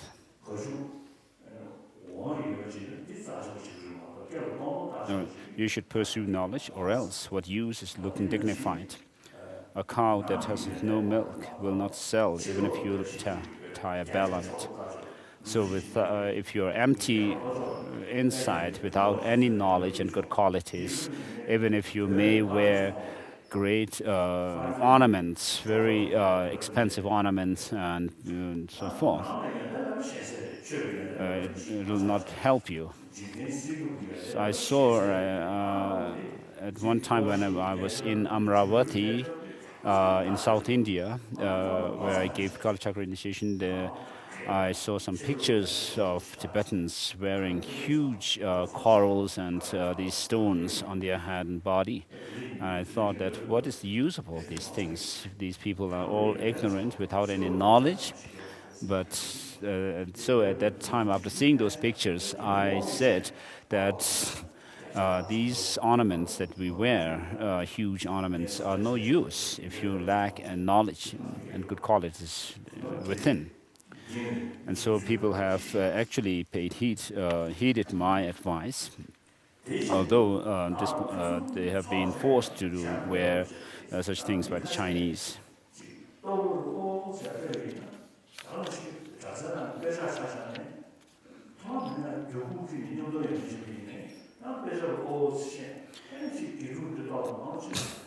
You may possess all excellent things, but do not despise others.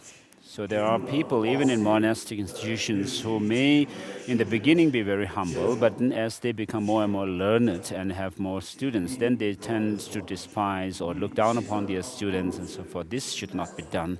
So even though other people may bow to you, you should always hold yourself lowly, the lowest of all. Although it's not so good when I say this to myself, about myself. When I go places, when I visit different countries and people, people really like me.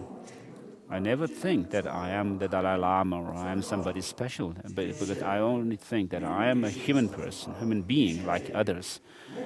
So in the West, I say when I give talks to the public,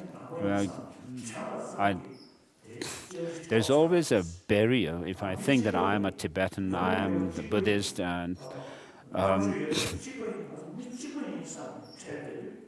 but I always think, I consider everyone same like myself as human beings, and therefore there's no barrier between us, and that brings us closer and develops friendship. The intelligent one may be small, but the rash one must not ridicule him. So the learned people should not be looked down upon. It would be like the story of the clever rabbit entering the life of a lion. If you benefit all equally without discrimination, like the sun, everybody will repay your kindness. So if you help others equally, then people will, when you need their help, they will be ready to help you. So otherwise, if you think you are somebody special and look down upon others, you will not have friends. So this is something that you can know if you use your common sense. Even from scientific research, people say that if you consider others to be friends of yourself, then you will not have anxiety and fear. So when I give public talk, unless there are some texts that are used, which I go through, but then I don't really make any preparation to give for the talks. So I'm not concerned about name, fame, and so forth. Then I can be very frank with people. If I think that I'm somebody special, then I would have all kinds of fears and hopes, and that actually will put me on the losing end.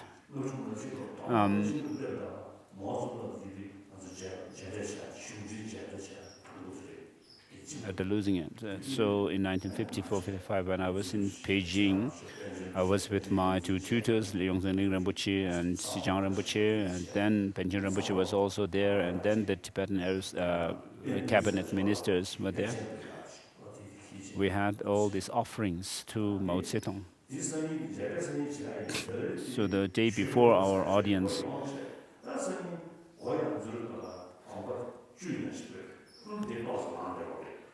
somebody came to us and then instructed us how to actually proceed into the room.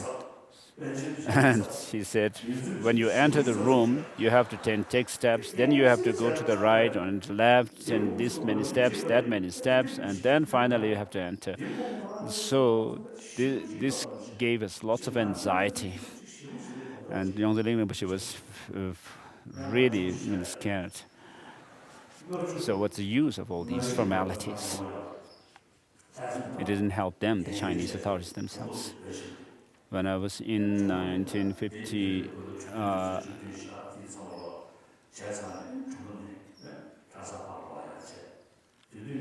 in Tromo, where I had to flee for some time.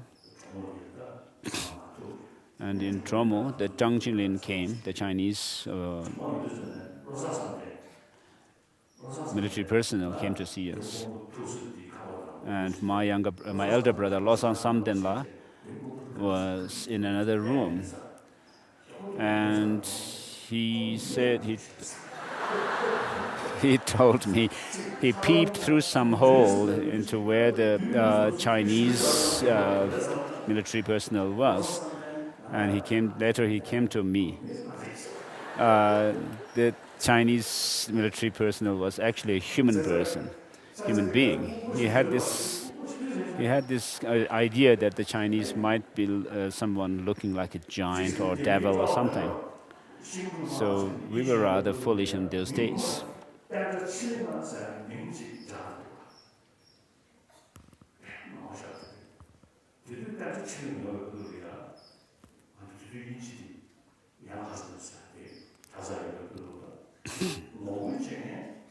So when the young husband invaded Tibet in 1904, those who tried to confront him, his soldiers were killed. And people were even deceived by his soldiers. But then, on their way to Lhasa, they did not destroy monasteries or did not kill monks and so forth. And when they reached Lhasa, they did not actually take advantage of their victory and cause all kinds of trouble to people. Nothing like that was done. But when the Chinese started invaded,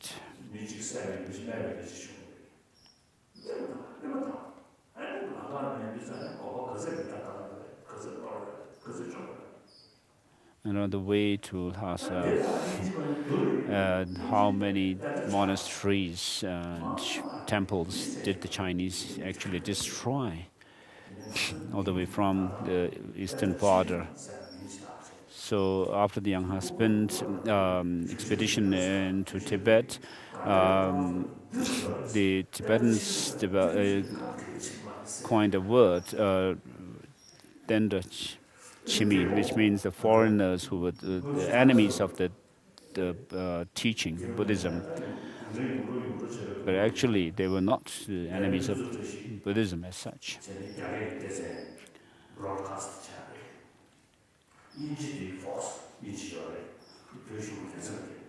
So before 1959, there was Mr. Robert Fox, who was supposed to give some broadcast in the radio.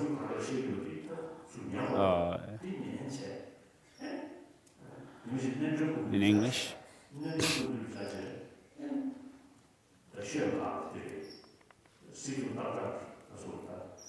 And Dalai Tashi was the Tibetan broadcaster, and he listened to the news in Chinese.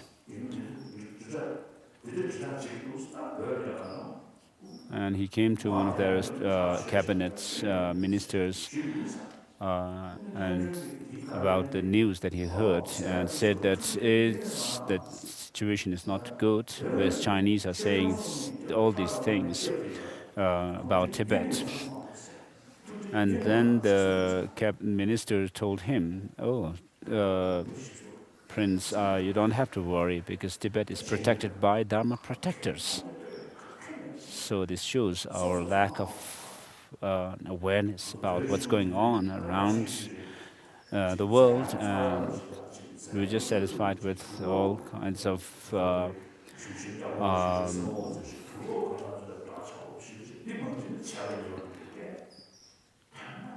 paid so much attention to how you dress during certain functions. And if somebody had not dressed properly, they would be punished. So such silly things were done. Tibet was economically really backward. Perhaps this word, the Peljor, wealth, was started, and people using this word after the Chinese came into Tibet.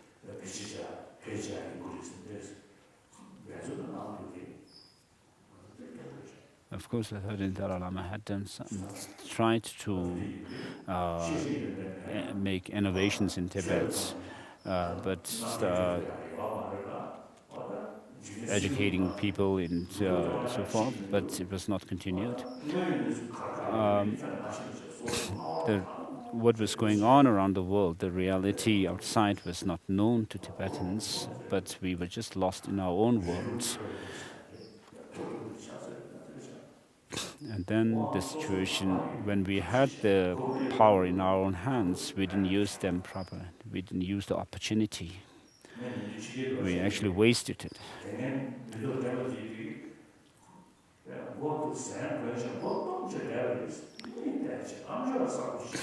I used to tell the elder generation that we actually covered ourselves, covered our heads with our robes, and did not look around or listen to things that was going around. And then somebody came and hit a stick on our head, and we lost our consciousness. So we have to know what's going on. We have to know how we approach things, what steps we should take, what is the first step we are going to take, and the second and the third, and so steps and so forth. We have to have a plan. In Buddhism, we talk about reaching enlightenment, Buddhahood, and there are all these steps that we have to take to reach that goal. So, in terms, even with regard to administering the country and so forth, we have to know the reality. When you read some text, you should not think that, oh, this is something really peculiar said in this, but you should use that advice for your own advantage.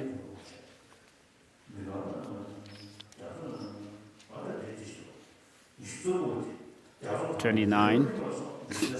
The oceans, Mount Meru, continents, and the like, these external worlds and lands are not my burden, but anyone ungrateful for the kindness they received. So if somebody has done something good to you, it is very important. It's a very good moral principle to actually feel grateful about what the other has done to you and try to repay the kindness.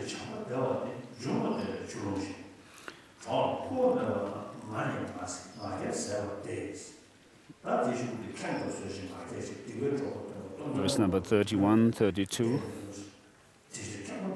33. Even if you may be knowledgeable, you should not feel proud and arrogant. That you should not feel that you are really somebody special.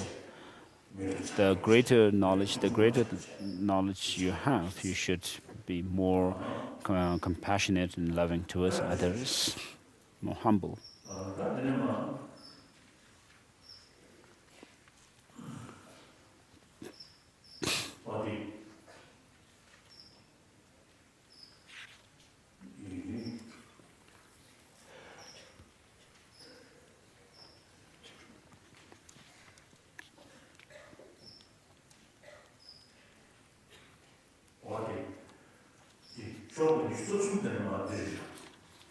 From verse number 23, the next outline.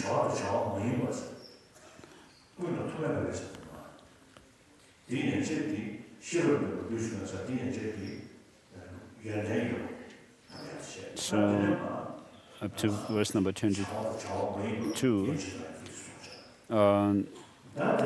you're told to build up knowledge and good qualities, and from verse number 23, you should check what is good to do and what is not good to do.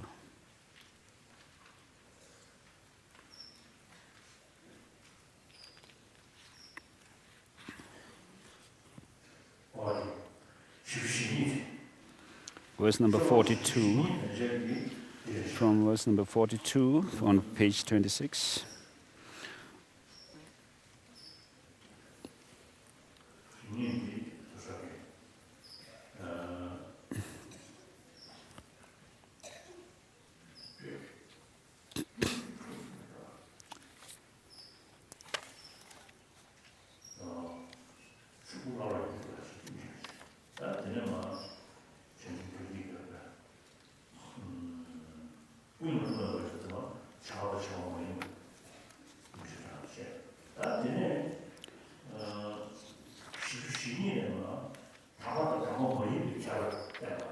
From verse number 42, it shows the distinction between holy and unholy beings. Unholy means unprincipled ones.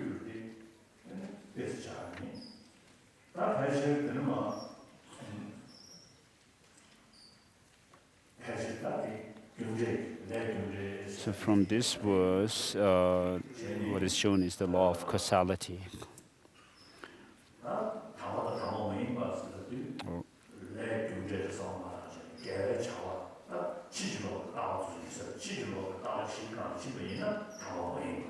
So those who follow the four wrong views are unholy, unprincipled, and then those who follow the four right views are the holy ones.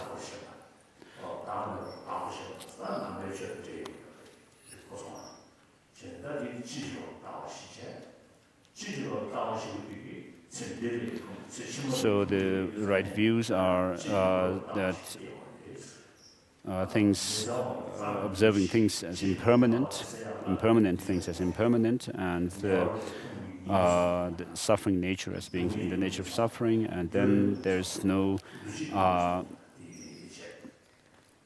clean self as such, and then there's no self.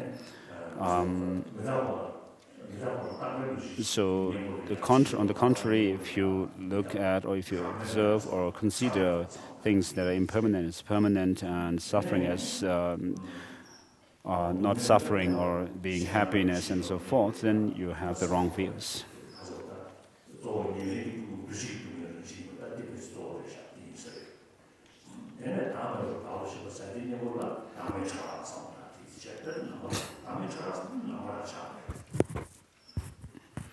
So with regard to the emptiness of clean self, it has to do with the Buddhist idea of viewing the psychophysical aggregates that we have, as which are the results of karma and delusion, as being in that being empty of any cleanliness.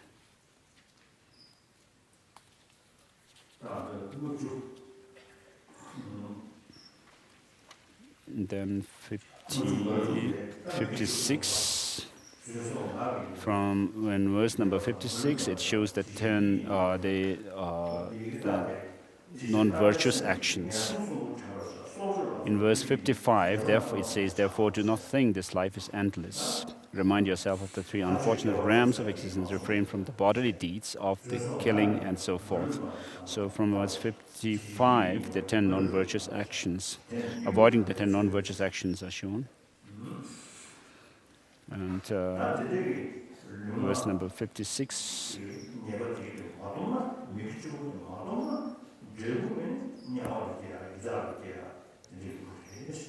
So if you don't refrain from these non-virtuous actions, then the result would be rebirth in the lower realms of existence. So this is the way of...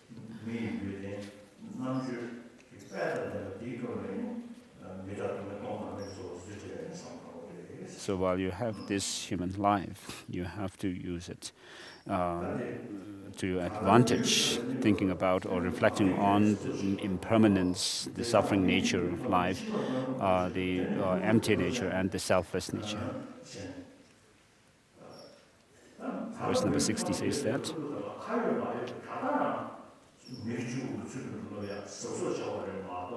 So while you have this human life, you have to be very cautious about not committing non-virtuous actions. While you have this one, and then not using it properly to your advantage, but then making prayer for such a life in the future is a way of the foolish. It says in verse number 60.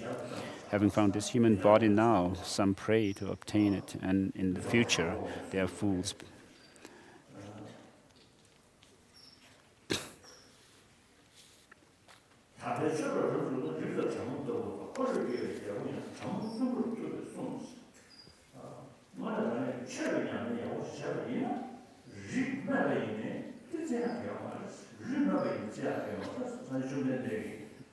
Verse number 63. If you engage well in the sacred dharma, such things as caste, maidservants may exist, and a universal monarch too reigning through magical wheel. But the sage declared even a maidservant may become a venerable one. So Buddha, Shakyamuni himself has said that in his tradition, in his system, he makes no distinction between people according to caste, but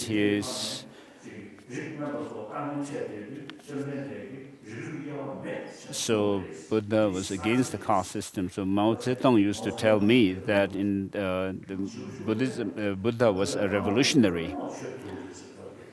But then at the end of our meeting, he said religion is opium. So in the beginning, he praised Buddha Shakyamuni and also Arya Tara, the goddess Tara.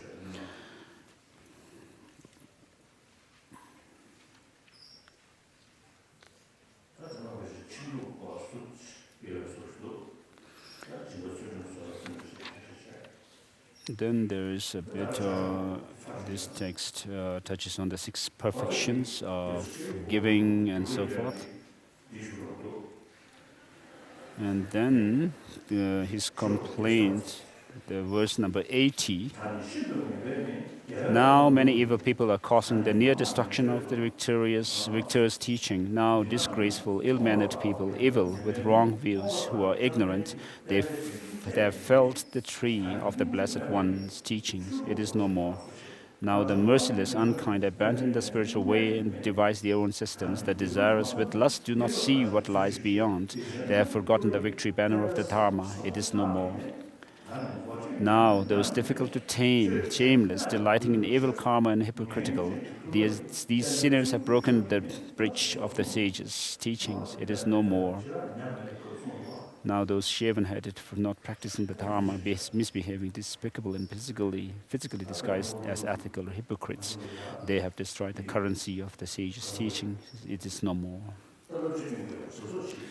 So Master Nagarjuna is advising us, actually, to be careful. As I usually say, hope for the best, but be prepared for the worst. And here Nagarjuna is making is complaining a lot. So we have to also be alert. And as Tibetans are at a very critical juncture in our history, of course, people we have really worked hard so far with great dedication, and we should still continue to do so. So with this, we have finished with the text Drops for Nurturing Beings, a treatise of worldly wisdom. And now next we have some questions.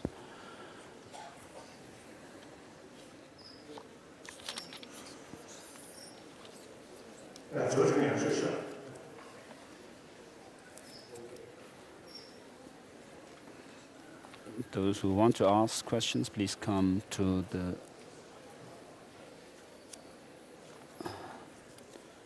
So there is a development of concentration in Buddhism where you observe the higher realms of existence as being more peaceful than the lower realms of existence.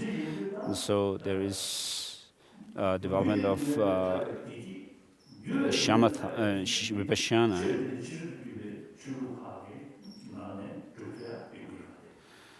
which can be developed on the basis of the non-Buddhist traditions as well.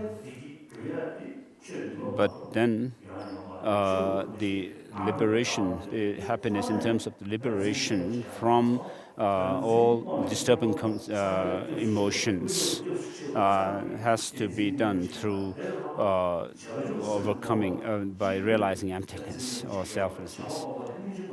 So practice of love, compassion, and faith cannot overcome them. We have to develop the wisdom.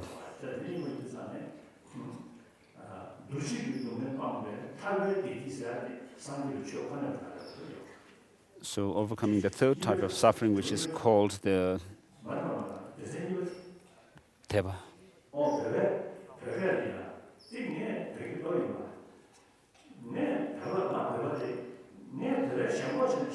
The conditioned pervasive existential suffering is the third type of suffering.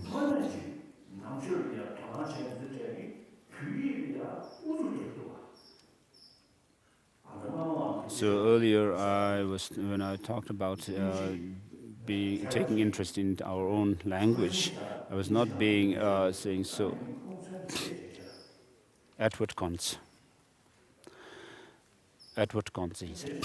His Holiness was perhaps thinking about Edward Conze, who translated many of the Prajnaparamita Sutras into English when he found Sanskrit rather difficult to understand, then he told me that he resorted to Tibetan because Tibetan was the best for him to understand the meanings of what is said in the Sanskrit text. So I was not praising Tibetan language out of my attachment to it as such. That was what His Holiness wanted to say. So Tibetan has a very great ability to express the concepts that are in Sanskrit. So I was not praising Tibetan language out of attachment because of my clinging to it. So to explain Buddhist philosophy, it's in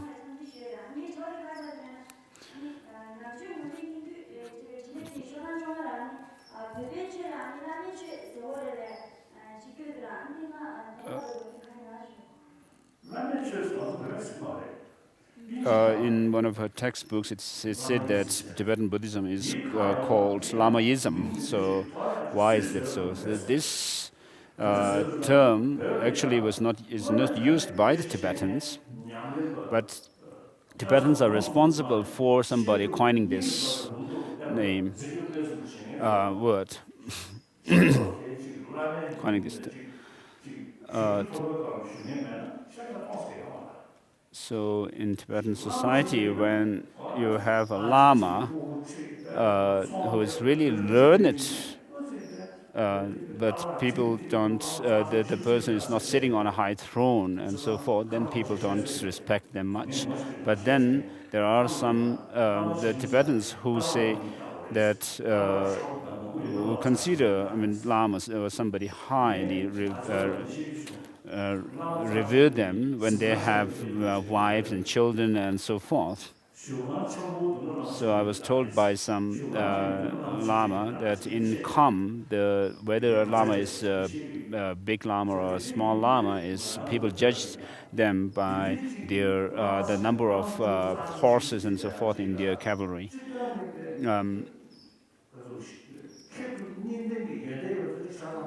So people who really learn it and have real good experience of the Dharma are not paid much attention to. So this is a drawback in our society. And then there is the Guru Yoga practice, which comes from the highest yoga, Tantra. Of course, this is considered, a held very high practice, and therefore people have started revering their like reincarnate tulkus. But then other lamas who are genuine lamas were not revered well, highly in Tibet, like Zebatu Rinpoche is a case in point. So he was a great master.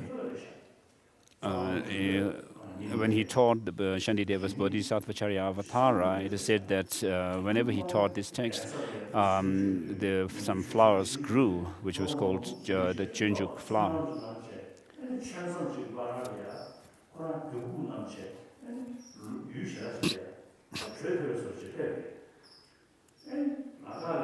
So one time he left his place after giving some teaching. And then on his way he stayed at some house. And Zapedu Rinpoche's students heard that he had left. And then they followed his paths, asking people. And he came to the house where Zapedu Rinpoche was staying. And the students asked the host, the honors, the lady, if one Lama came here. And the lady answered that he went out. No Lama came here, but some traveler came here. And he has just gone out to throw my urine, to take my urine pot to throw my urine. And then the students asked to describe this person, and the lady described him. And the students, when the lady described the person, and the students found out that it was actually their Lama, Zapedu Rinpoche. And then the lady was so embarrassed that she ran away from her house. The story was about Zapedu Rinpoche was told to me by my teacher, Kunu Lama Rinpoche.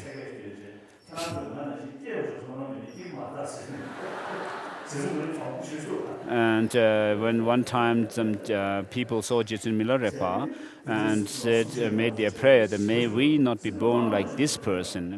Jetsun Milarepa looked like a mendicant, totally without anything to carry with him, beggar like. And Jetsun Milarepa replied to them, even if you worked hard, you will not be born like me at all. So he was really a tough guy.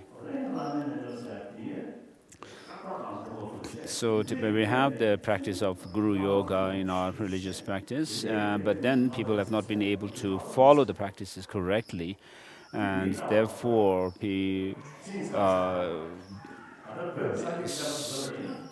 people from outside have coined this name, Lamaism. So Tibetan Buddhism is a complete teaching of the Buddha.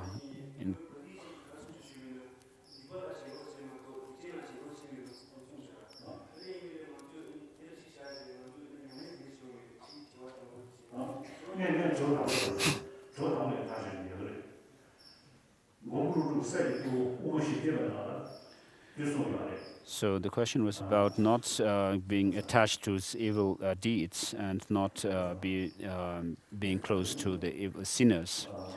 And so this is the first part of the question. To answer this, Aryadeva has said in his 400 verses,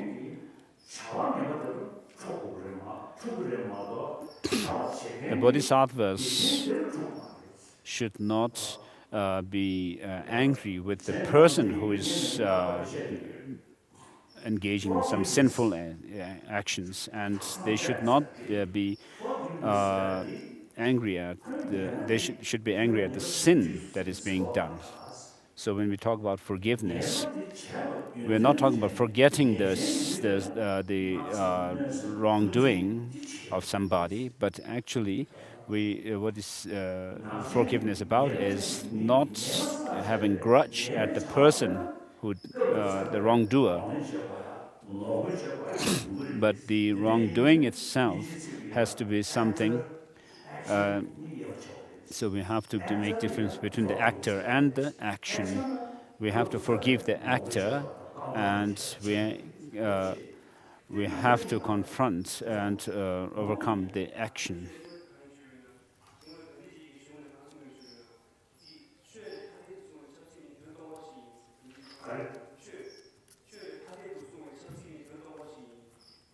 최단 타대도서. No. 첩시. So politics, which is he's saying that he's quoting some lines. Politics devoid of religious principles is an empty talk, meaningless.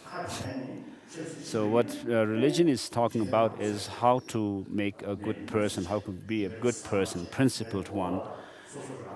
And when you are engaged in politics only for your own gain with selfish motive, then it's not good. But when you use the principles, the good principles, moral principles that are taught in religion, then you are doing something that is mundane, but engage in politics, you are engaging in something that is politics, but it's white politics.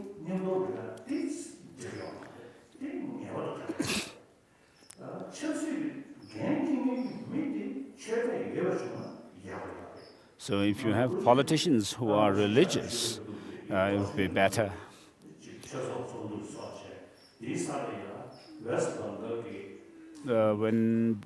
Once we had a meeting, one minister was there from West Bengal, Siddhartha was his name.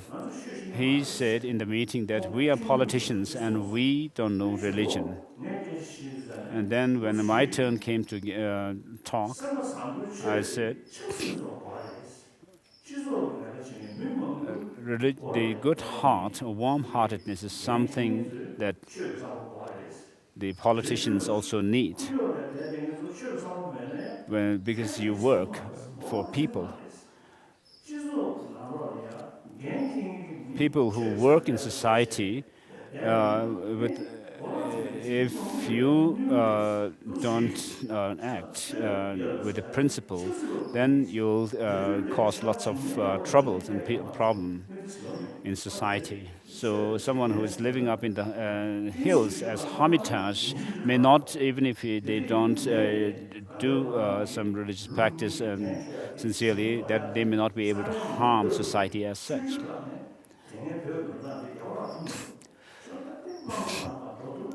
So since my childhood, I have found lots of drawbacks and not liked the old Tibetan governing system. And therefore, I found that democratic system is the best form of governance, and therefore I left the political responsibility last year. It's not out of some kind of hypocrisy or anything like that.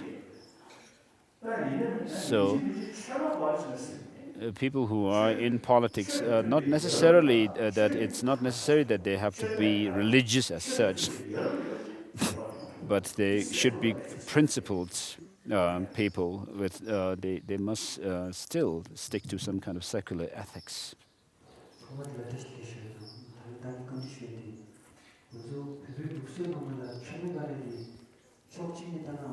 Lighting butter lamps in Tibetan, we have this custom, but then from another angle,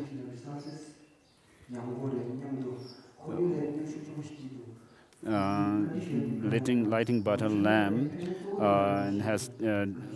causes damage to the environment, and also it depletes our resources.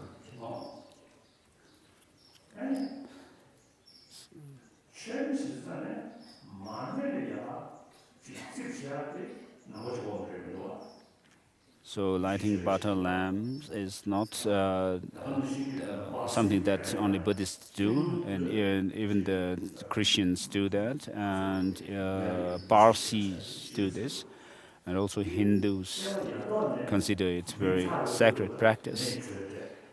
So since time immemorial, people have found that fire gives warmth, and also the sun gives warmth to us, and therefore people have started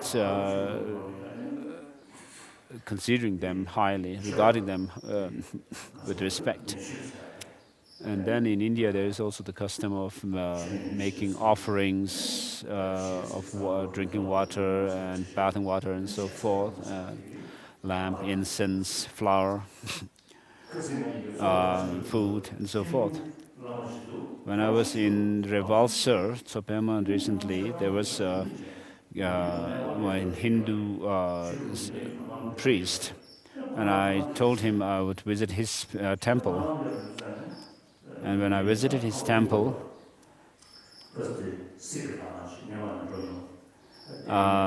usually when you visit Hindu temples, you have to remove your shoes. And there is also a Sikh temple in Revalsar, where you have to do the same. And then when I visited this Hindu temple, recently they washed my feet, and then also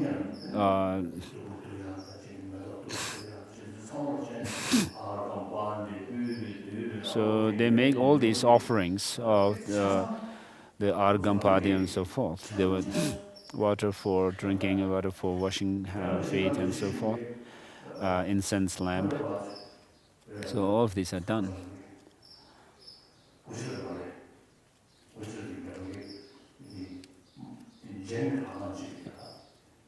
When I visited a Jain temple, very famous Jain temple in Gujarat,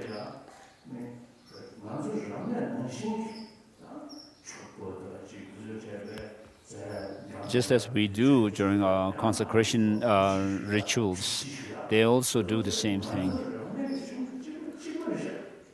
So I found what they do exactly to be the same as what we do in our rituals for consecration.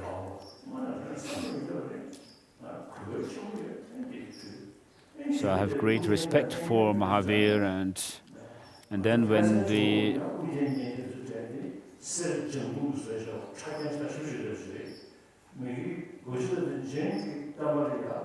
offered the crown, it was made of a very simple crown made from some silver. So, whereas if Tibetans were to offer some crown to the Jo statue in Lhasa, we would make it from, we have gold crowns so far.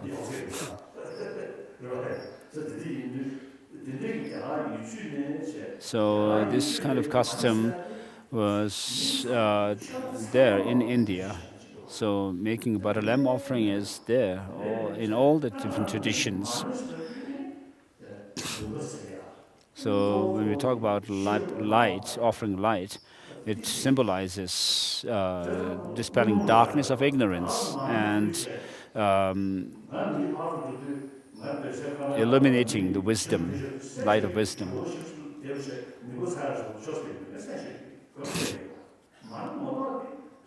So the real lamp has to be lit inside, wisdom that you have to develop. But then, if you make this offering, you can make your prayer also to dispel darkness of ignorance and to brightly lit the lamp of wisdom inside. So if the butter has gone bad, then it's better to make offering rather than taking it yourself, because you can't take it. rancid butter cannot be taken. So use butter for food, but then when it becomes rancid, use it for a butter lamp.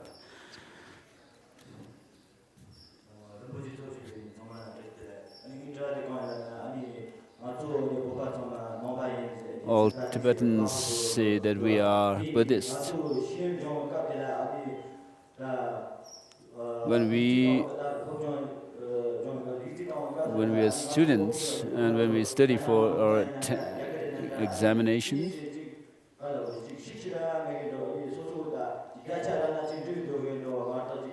it seems that we are working mainly for studying, mainly for getting good marks in our exams, and not.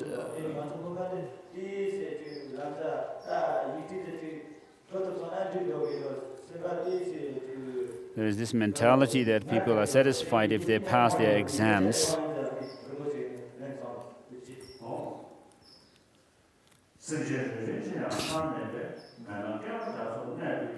Even if I have to live in hell being for eons for the sake of a single sentient being, may I be able to do so and perfect the practice of joyous effort. So these are really great prayers. As long as space endures and so forth, great prayers, very profound. But we started the Tibetan schools with a great hope. But as I said in the beginning, that we have not been able to fulfill the goal as we set the goal in the beginning. So this is one reason. Look at the Chinese students who come to go to America to study, and then after finishing their studies there,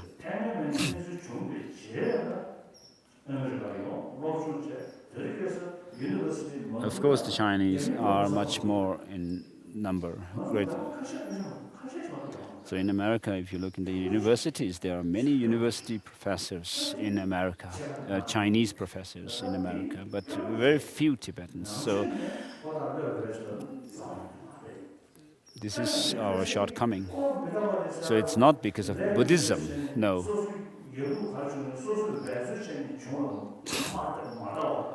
On the other hand, we may also say it's our karma, and then whatever happens is because of karma.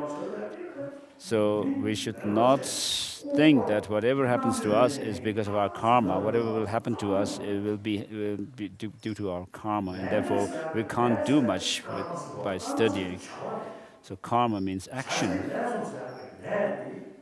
So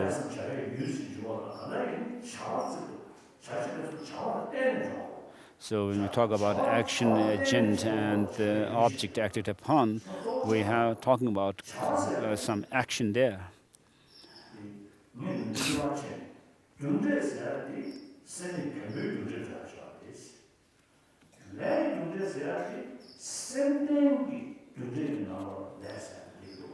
So mere causality is there in the external world as well. But when we talk about karmic causality, then it has to do with some intentional action that we create. So what this shows is that what happens to us is a result of what we do, our actions.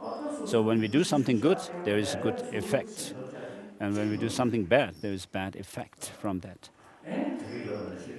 So we should not be complacent saying that, oh, this is my karma.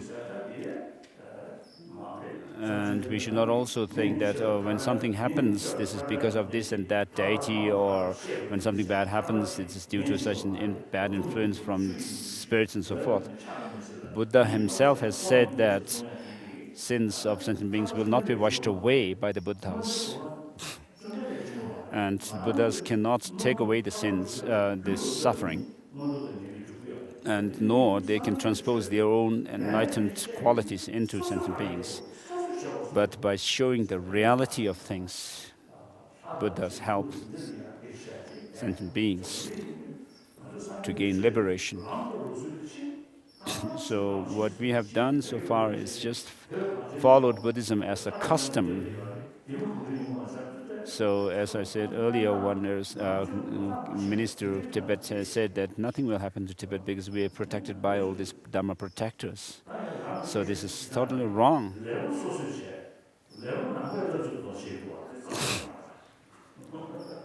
So we are rather complacent and lazy. It's not because of Buddhism as such. Greetings to all. What is the difference between I and my consciousness? First, His Holiness would like to ask him a question. Where is I?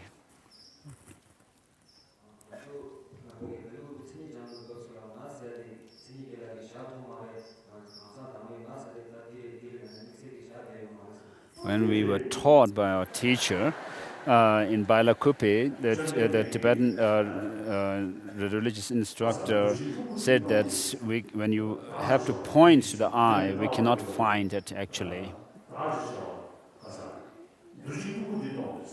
Buddha himself has said that these psychophysical aggregates are empty and therefore there is no I or self.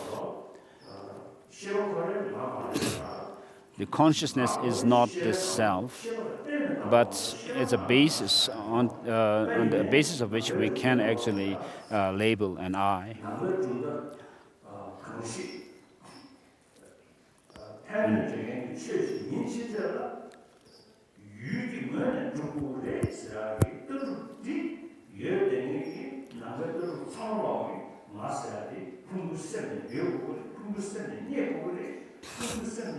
So all the Buddhist philosophical schools which say that we must be able to find things if we do analysis of them.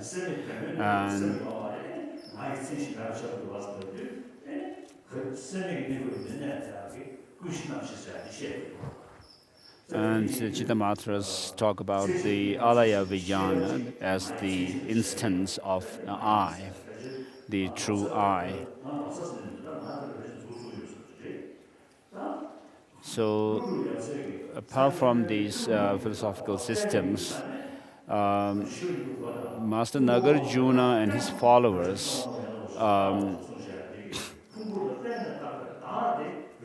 will say that the self is not inherently existent. Not only the self, but these aggregates, the psychophysical aggregates, which are the basis of designation of the I, and I are also devoid of any intrinsic existence. Of course, an I is designated on the basis of the continuity of the mind stream. So, as your teacher has said, the self cannot be found if you were to check into the psychophysical aggregates and try to see where it is. But then we have this notion of an I, which is a solid, a concrete, existent entity. So this is the root of all our love and hate kind of emotions. So one scientist, psychiatrist, I think it was Aaron Beck, he told me that when we become angry at somebody, we see the other person as totally bad. But then he said, 90% of what we see in that person, the badness, is our own mental projection. So when we become attached to something, the 90% of the attachment, the beauty that we see in the thing that we become attached is our own mental projection. Master Nagarjuna has said,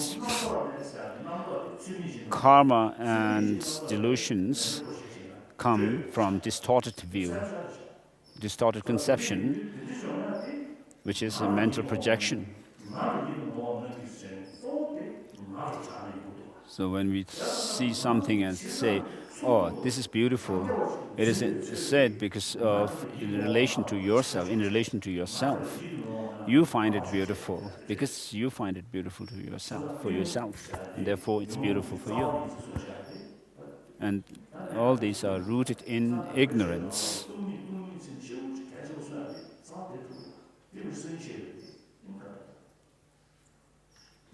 So the more about this will be said tomorrow. I have two questions. The first one is, according to science, the plants are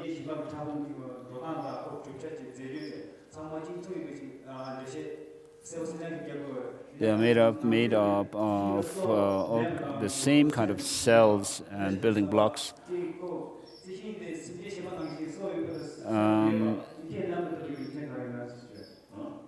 But in Buddhism, we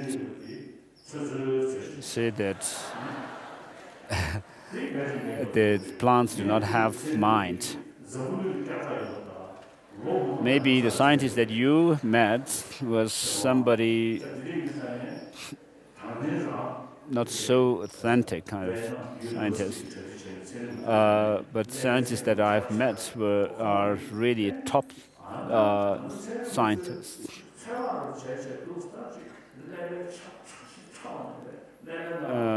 So the scientists that I've met have told me that right now they are at a stage where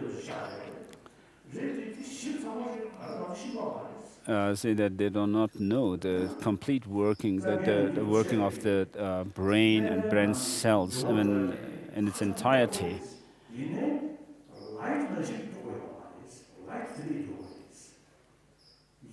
The function of brain is fast, but not as fast as light. But then the working of mind is faster than light.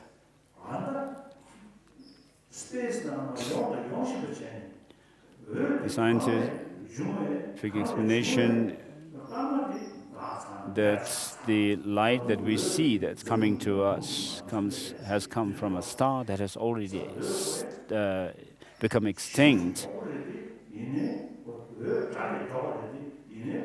So light may be faster than sound, but mind can travel faster than that. So this mind, whose speed is much faster than the speed of light, the scientists have not been able to fathom the depth of this so far. So they are not just beginning to study about mind. So of course we are talking about life in the plants and the animates. So we talk about animate and inanimate objects. When you go into the finest particles, of course they are same. But the difference here is whether both of them have the sense of recognizing things or feeling. So in our logical text, there is mention of the non-Buddhist logic, where they say it said that the Jains say that certain plants sleep at night because they have mind because they sleep at night, but that's not precise.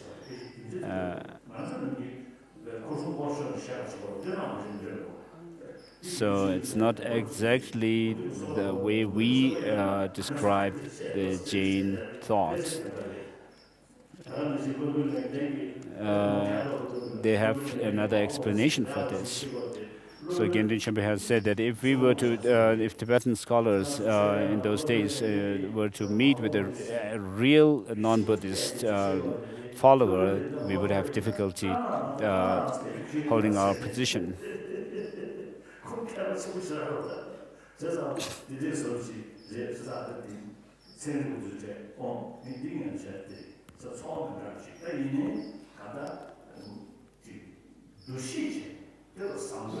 So there is an awareness or recognition.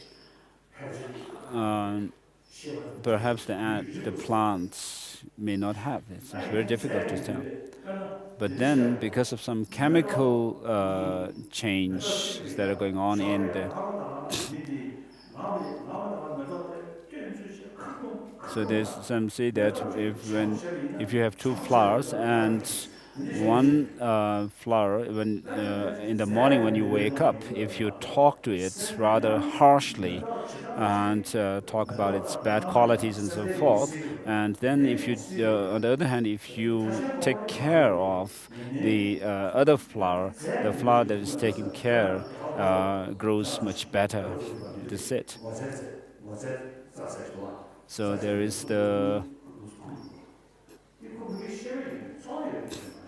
in the south there is some plant which when you touch it just shrinks. So this is in Tibetan the term for this plant, the name for this plant is the shy plant or something like that.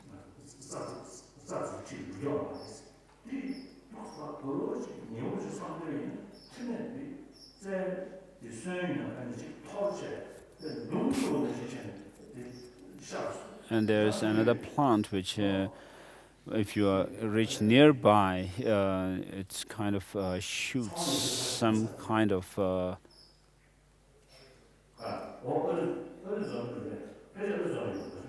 In Arizona, there is some plant which shoots when you reach nearby it, and some kind of like thorns or something get stuck on your body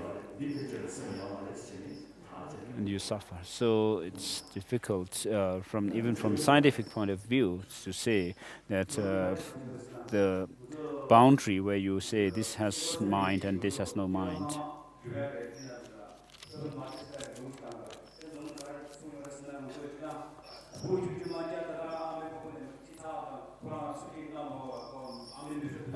In his question is about past and future lives. His Holiness in his text, which is the opening the eye of wisdom, has said that as an evidence of past life, we can see that children, right from their young age, are able to do things without being taught. And so, if this kind of evidence alone can prove past lives,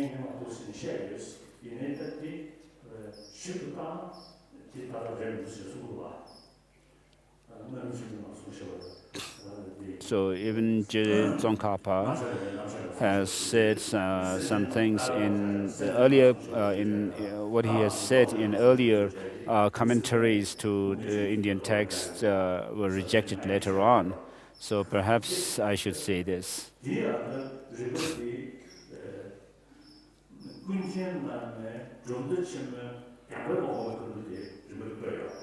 So what I have written in my book is actually said by Kunkin Jamyang Sherpa in his great book on the philosophical tenets. So these evidences that are quoted, I also have some doubt about them now, because these maybe some have to do with our physical build-up. So it's maybe biological. For example, if some kind of turtle, the mother gives birth to the children,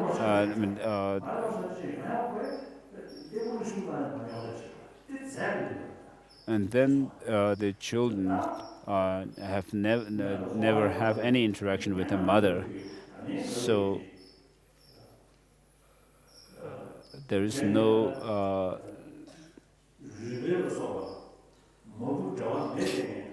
where animals like a turtle, where where the mother and the children have no connection, physical connection with each other, in terms of the mother nurturing the children. We have to check whether they can actually have love for each other if we put them together. So where there is need for nurturing, for survival of the child,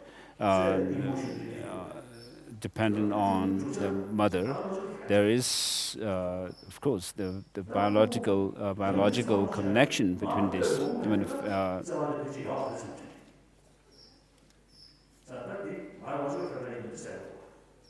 so it seems this kind of thing have to do with biological factors. So a child looking for their mother's breast and for milk may have to do with some biological factor.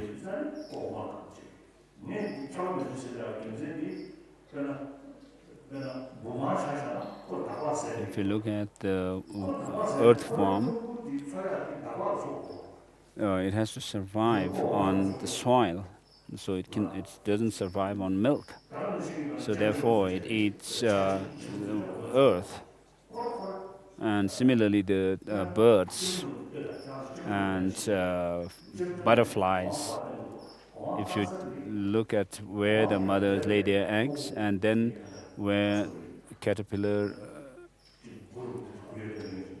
and then once it grows into a caterpillar,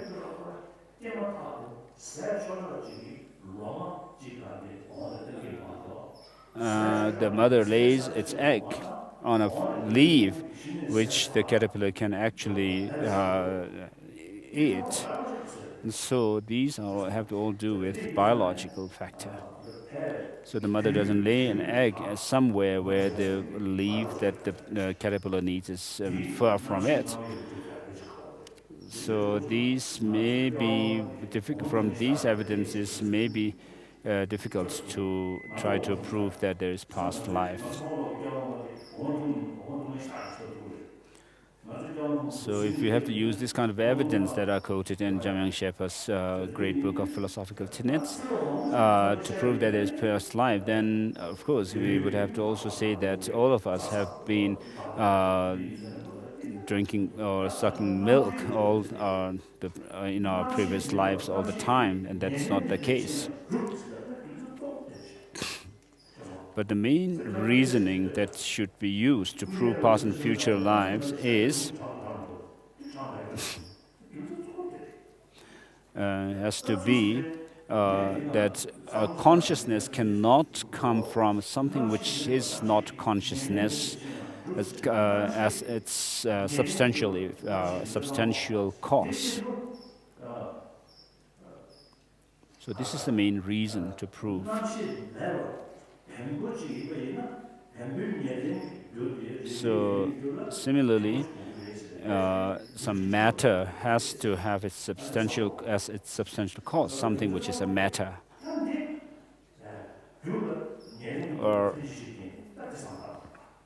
So we have to make the distinction between the substantial cause and contributing factors or conditions. So scientists so far have not been able to recognize the mind or consciousness as such. So the scientists say that they are actually just not able to explain the whole thing about mind and our brain.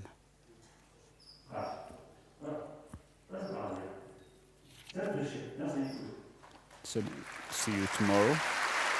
Thank you.